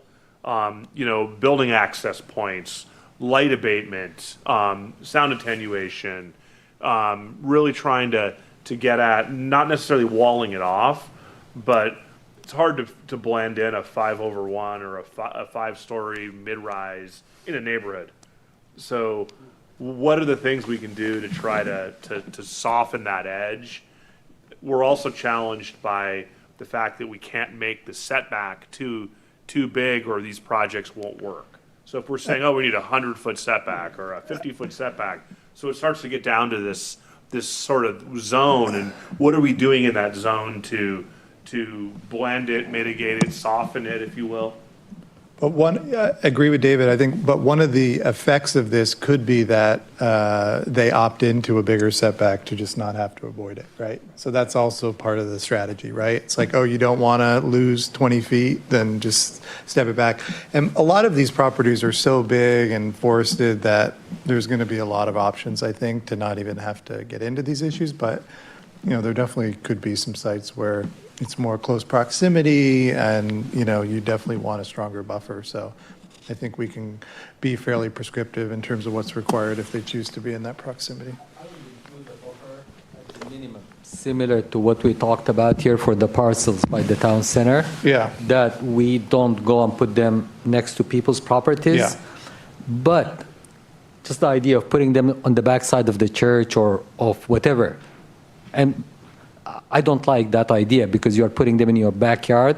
You're hiding them from the public. You are not making them part of the community. I know that some of the churches around here, they have big properties, but they have empty lots on the side of the building. They can go there and they will blend in a better way with the community, providing that we include the proper buffer. I think it will blend much better than hiding it in the backside. Yeah, that's fair enough. I think, obviously depend on what's happening on their site now, and then some of this will be triggered maybe by zoning or existing development that's at the edges. But yeah, I agree with everything you said. Have you guys looked at, what outside of churches are we talking about here? And I say that because I think I probably can almost list every church building in Sammamish, and the list is not that long. Yeah, Are there other publicly properties? owned. Yeah. So, well, King County owns a rather large chunk of land on 228. Yeah, park and That's ride. the park and ride. Other city-owned properties, utility-owned properties that might have a small utility structure on a larger lot, perfectly appropriate for this sort of thing. Yeah. So those three. The state law, I think, is specific to religious owned. And I think like Bellevue, we've opted into a couple others based on input we've had. I guess it feels like the subset is not huge. Yeah. Like when we're talking about 1 acre lots to put cottage housing on, there's really You're right. actually. If you showed the map of the bonus parcels, you see a few. And we're not even considering all the churches, Less than 20, right? We have looked at that and refined the list down. We've been really fortunate that Sammamish Presbyterian is interested in this. This is something they're actively pursuing right now. So we've been working with them to understand how that property could serve as an example. Yeah. And, if you were to put a building on I want to say that'd be the east side of their property, which is currently where there's a few portable buildings or, some modular buildings there. They want to get rid of those and basically build a 5-story apartment building there on their property. And they're very interested in doing that. Yeah, and I think that when you get into those specifics, that location is right next to a center. Services. Yeah, So exactly. Then the criteria start to become way more coalesced around what makes sense, whereas there's some other examples that don't work that well. Exactly. And it fits nicely on the side of the building and can address the street and not, so. You could also think of Mary Queen of Peace, which is to the back. It doesn't front on 228th. It's not near services necessarily. It's near the city and the library, right? So, and they have a large parking lot that could easily be repurposed into building something like that, but it's not integrating into the community, so to speak. So how do you make that work? And, there's a Montessori school next door. Well, how do you deal with the separation from the Montessori school? So there's all these things to consider that we're looking at, but at the same time, we need to find something that will work for the community and for a potential builder like the Presbyterian Church. And what is the right fit? So, as far as other techniques, I was thinking about building modulations. Have you looked at that as a way of softening? Yeah, I don't know as we've gotten into the real specifics of that. I have some mixed feelings about modulation. It can be good, but it can also sort of be overdone, in terms of the regulations and In what way overdone? Well, if you're building a mid-rise building, every time you push and pull the facade, it has big implications to the feasibility, cost of construction, and things like that. So I think it's definitely something to look at. It is a cost issue, not the visual issue. Well, I also think modulation can go overboard too and actually not even look that good. It's just that's more of a personal taste. I think there can be some really fantastic buildings that are have none of that. So I think it's something we will look at. Maybe it's kicks in if there's a certain width of a facade facing a street or something like that, but you're not ruling it out. You're saying not ruling it in some out. cases, No, not ruling it out, would but work. haven't gone there quite yet. The challenge here is most of these types of projects to be successful are always teetering on the ability to be financially viable. So the more you start to layer in with requirements that may, somebody might like, somebody might not like, the more cost that it adds to the project. So we're trying to find the simplest path to get these projects to being built. And if that's something that we can do, that's great. If the community has concern about this, we want to add those things to it, we'll still allow them, but they probably won't be built. I'm just being realistic here. So, the more you turn the dial on the regulations, the less feasible it becomes. What I'm saying is that if you include modulation as a tool in a system and have some text into it, so that gives you the authority to look at it and say, in this case, modulation would address the concern of the community. Sure. One other thing to keep in mind, and it's a whole other bill, you can maybe know the number of this bill, but we're not allowed to have subjective design standards. We need to have prescriptive, simplified design standards. So the legislature has come after cities on multiple fronts on this round, right? So we cannot add rules now to our codes that require design review and have, these discretionary decision points of whether we like it or we don't like it. So we're much more limited in the tools we have available. So when we think about modulation, well, are we able to write that in a prescriptive manner that is objective and easily understood by anybody who's trying to apply it to a project? And I think there is a path in which it is prescriptive enough to satisfy the design review law that David's mentioning, but maybe we offer it as a menu of options that are all clear and understandable and objective. Yeah. But one other point on the modulation, to connect to an earlier comment about building sustainability, low carbon wood products they do not accommodate any change in the building wall, especially on a horizontal plane. So just to further two goals of the city, affordability and low carbon living or sustainability, a wood framed building or a mass timber building cannot do this or this. It's most feasibly done with the unbroken facade.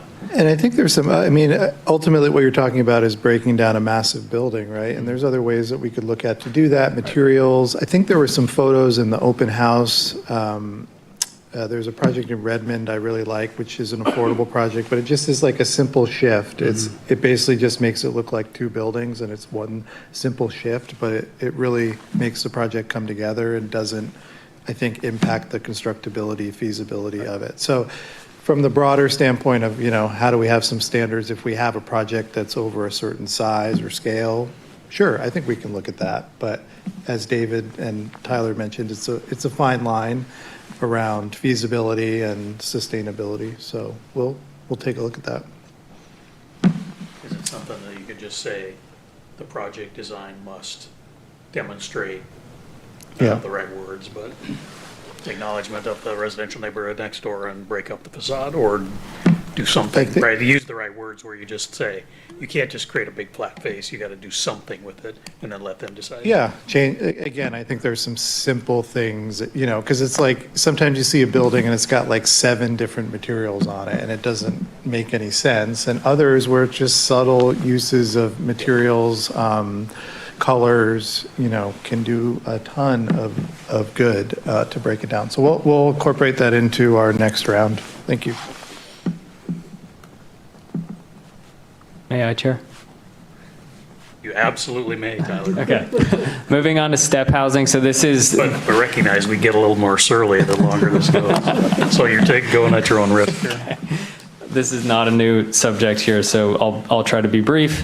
To comply with HB 1220, which made some substantial changes to the housing element part of the GMA. The city needs to accommodate step housing. So this is collectively referring to emergency shelters, transitional housing, emergency housing, and permanent supportive housing. Baseline approach to this is to just comply with the use permissions required in this law, as indicated on the screen here. Emergency shelters and emergency housing needs to be allowed wherever the city permits hotels and motels. Transitional and permanent supportive housing need to be allowed wherever residential development is allowed, and where hotels and motels are allowed. Mind you, transitional housing and permanent supportive housing can take any form of housing. In some cases, it could be a single family home. That's not very likely, but middle housing, low-rise, walk-up sort of stuff, all possible for these types of supportive housing. In the code, beyond the simple use permissions that you see on the screen here, the dimensional standards for the housing will be based on the underlying zone, simple as that. And then there are some important reasonableness adjustments that we need to make for emergency shelters and emergency housing. They have to do with occupancy, spacing, and intensity, often just deferring to either the building code, the King County Department of Public Health. If the city desires, they can impose a spacing requirement between two emergency housing or emergency shelter projects. And then also included in this piece of legislation is a mandate that cities cannot impose a parking requirement for these types of housing, often because the tenants that tend to need these types of housing do not have cars. However, we do recognize that many of these projects rely on a number of supportive staff. In that case, they would need to follow the parking lot design requirements established elsewhere in the code. Yeah. Just to be real clear, no parking requirement doesn't mean that no parking will get built. Right. Leaving it up to the developer. Okay, this second to last one. Rezone process, more of an update here. In a previous presentation, the project team suggested the adjustment of the rezone process to be shifted toward a director's decision. Due to some internal discussions and considering how that might become problematic, the proposal now is to move that back onto the city council or hearing examiner in a quasi judicial process that would still, be point to the criteria on the screen here. In terms about proximity to the zone in which you'd like to, or abutting the zone that you'd like to move your property into, and minimizing impacts on critical areas, establishing, sufficient water and sewer capacity. All of this, though, regardless of how the process is carried out, it's a way to really implement the flexibility in the future land use map. And so just as a quick description or a quick example, the predominant land use type neighborhood residential, that accounts for all of the R1 through R8 zones and now the middle housing overlay. If an applicant were in, say, R4, but adjacent to an R6, because it's in the same future land use designation, this rezone process allows for a quick quasi-judicial, movement to go to the R6.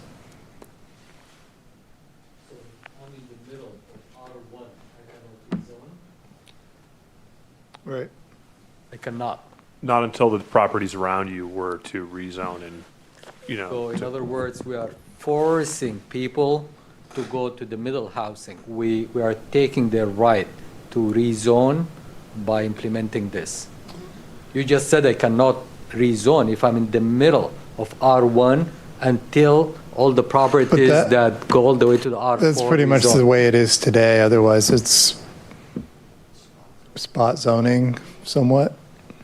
So it also, this is where the cottage housing conversation comes back, and we've talked about this exact topic that you just raised, is if you're in the middle of an R1, you could implement cottage housing. And that would be an alternative path. What if it's my choice? I want to rezone.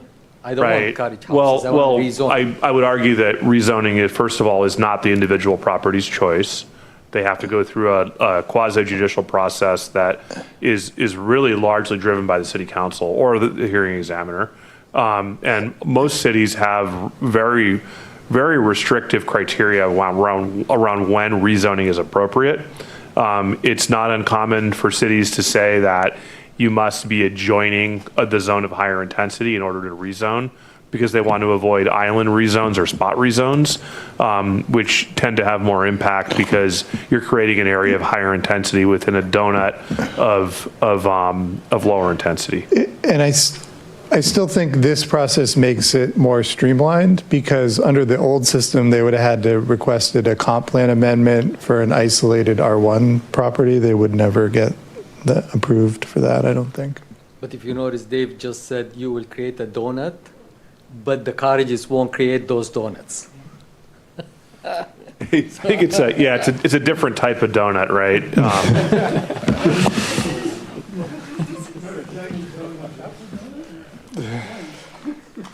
Sounds good. Okay. Some good news, Tyler. I hate to do it, but on the prior slide, there was proximity to transit, I think, right? Walking distance, proximity to transit. So that would be a requirement for a rezone in this case? That's the concept here, is that properties that are not within existing or planned transit, and proximity, right, can be defined as walking proximities at a quarter mile. Is we're really, we're after our vehicle mile trip reductions, GHG reductions, and we're also wanting to start to plan the city in a way that doesn't rely on us having to build more and maintain more miles of roads. So it's really trying to be forward thinking about where the density should go, and should we be rezoning, what's the something acres? I just said it a little while ago. Yeah, like Horse Acres area, and is that appropriate, or is a rezoning more appropriate near an area that you could walk to catch a bus?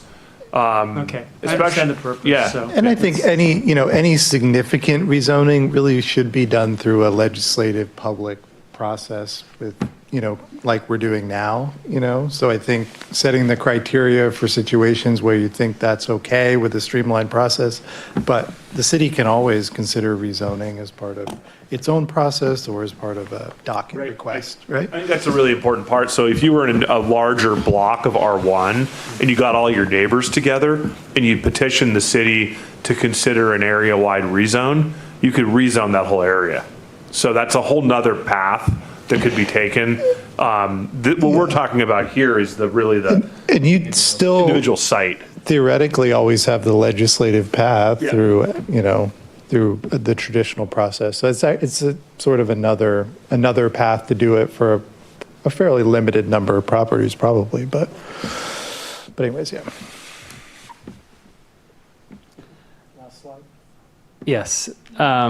Okay, and then there are a number of administrative cleanup items that we have. These do not really have a whole lot of discussion needed this evening, more of a notification that we are doing our best to comply with many administrative permit streamlining, design review oriented bills that have been passed the last couple of years.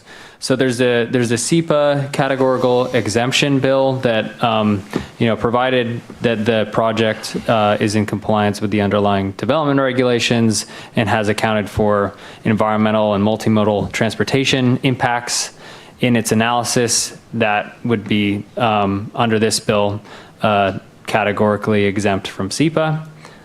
And then the design review bill that we've mentioned a few times this evening, really making sure that if cities do regulate the exterior design of structures, that it is understandable, clear, objective, something that David can compare the site plan to the code and say, yep, they did it. and not introduce any subjectivity into the decision. And so along with that, some limitations on public meetings and the requirement to consolidate the review of other permits just to expedite the process.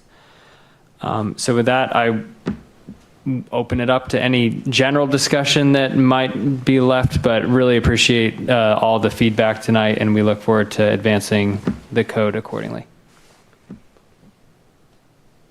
Anybody have anything? The transitional housing that we talked about, I'm assuming those are all supervised. You said some staff will need. Mm-hmm. That's my understanding. Question, can you go back to that chart that shows the emergency and the transition housing? Yep. What is the reason for not having the emergency housing and emergency shelter for the multifamily? That would make sense to have it there. That's a local policy choice that the city's welcome to make. This demonstrates just the baseline requirement. And just to add on to that, the hotel-motel relationship here, in Sammamish's case, is less relevant because there are no existing hotel-motels, but the state sees the conversion of an existing hotel-motel into emergency shelter as like the most feasible and quickest application of emergency housing. But my question to you, why you did not recommend emergency shelter and emergency housing for the multifamily? Wasn't a minimum. Yeah, I'd say our direction on this is minimum compliance approach for this. We don't anticipate these types of developments coming to Sammamish, given land economics, given access to transit, given access to services. So, we really don't forecast these within the planning horizon coming to the city. These are more being focused around like light rail and areas of more mass transit where there are jobs and services. So just wanted to highlight that we could see something small on the smaller scale, but it's unlikely that we see something on a large scale in Sammamish. Anyone else? Okay, can I say thank you this time? And you guys are nodding your head. Tyler, Jeff, thanks. Thank you. Thank you. Next time we'll let you go first so that everybody's a little easier to deal with. Okay, let's do public comment on this topic. The only thing left to do public comment is on this topic that we just talked about. So let's do that. Mary, you're going first.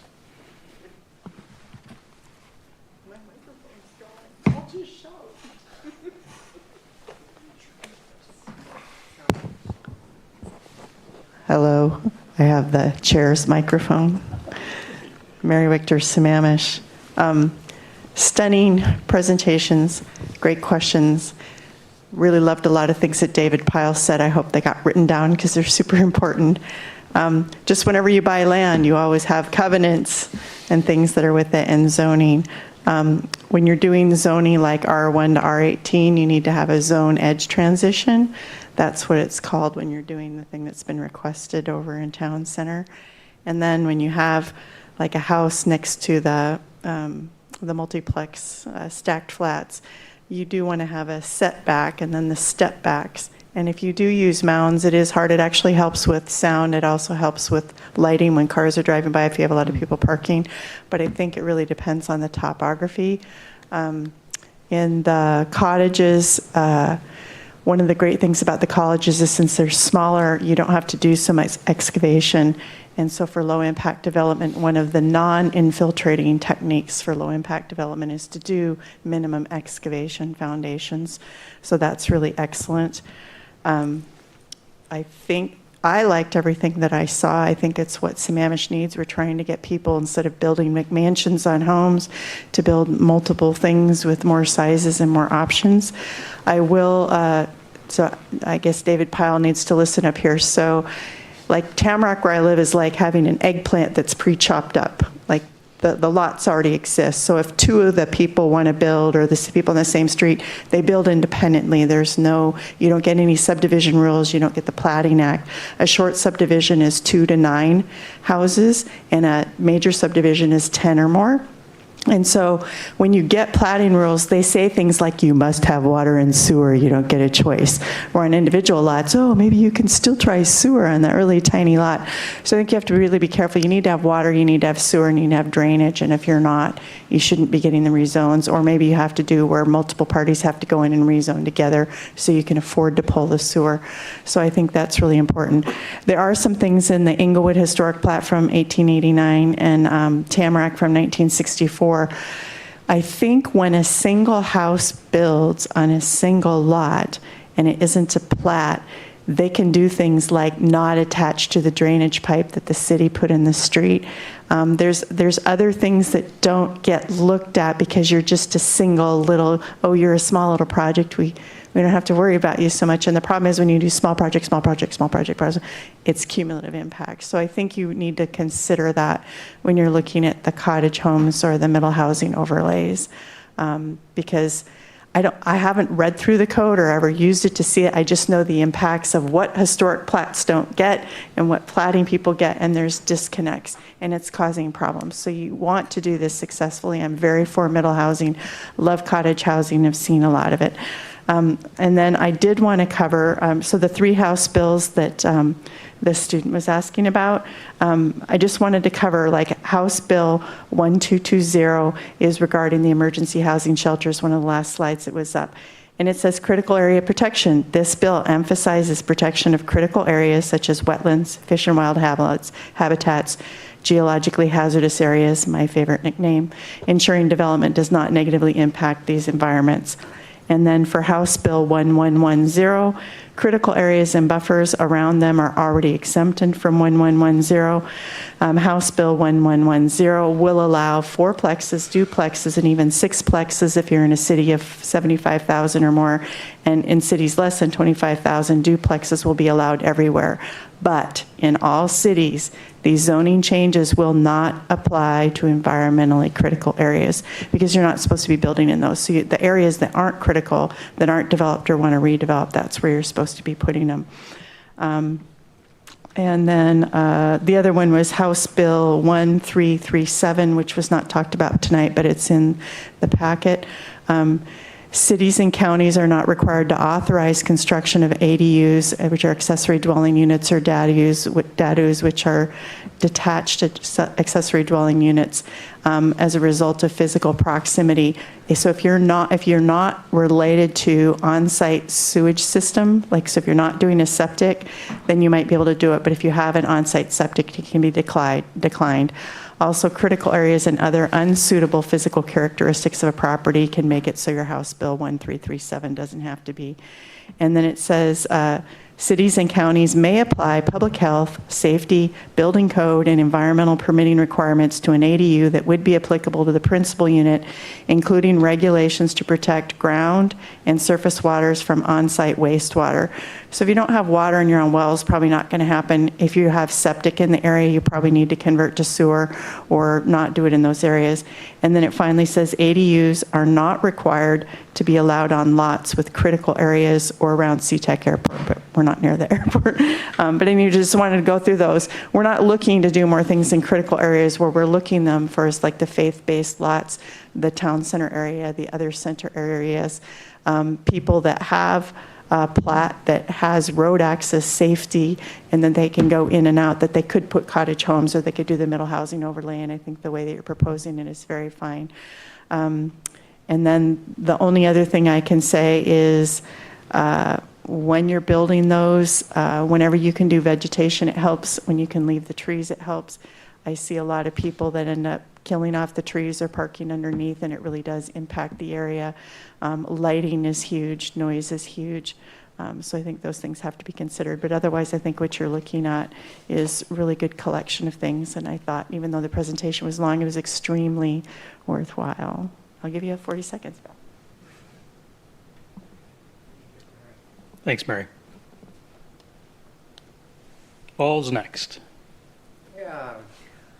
Was a real super presentation. Again, Paul Stickney, Sammamish, and all the things Mary said I agree with. Y'all did a good job. Just a few snippets tonight.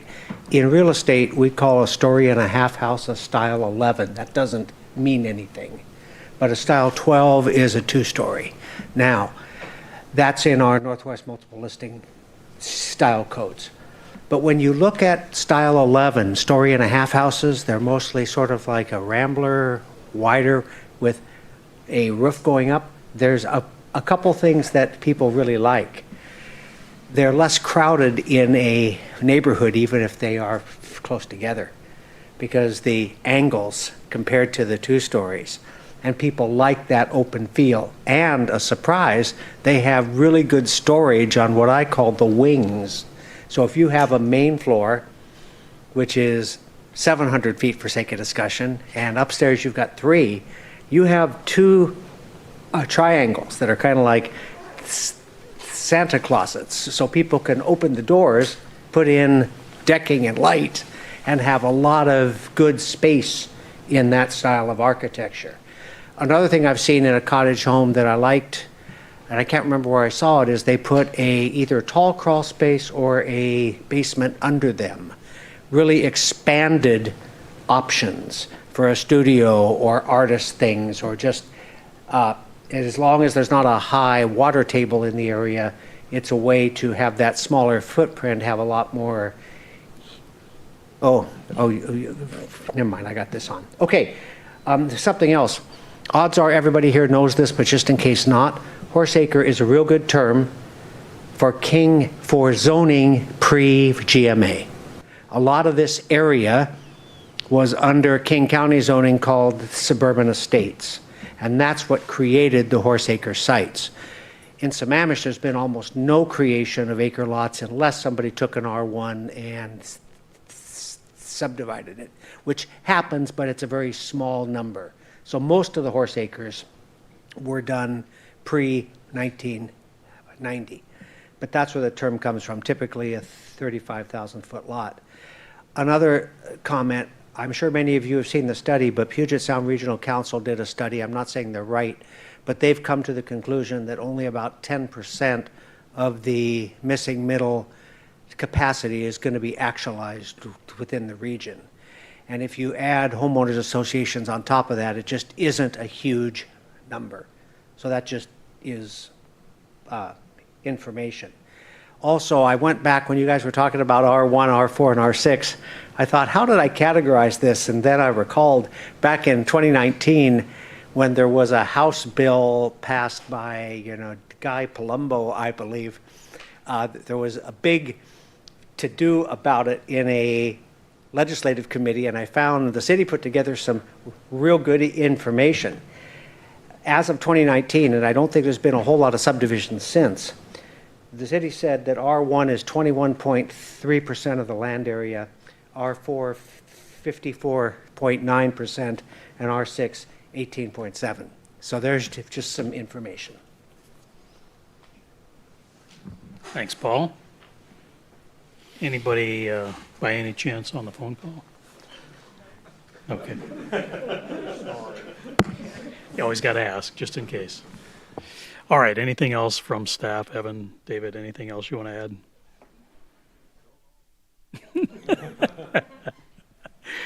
All right. Would someone move to adjourn? I'll move to adjourn. Second. It's been moved and second to adjourn this lovely evening at 10:24. All those in favor, say aye. Aye. Opposed, no. Thank you, everyone. Drive safely home, please. See you next time. So remind everyone, next Thursday, we're back here again.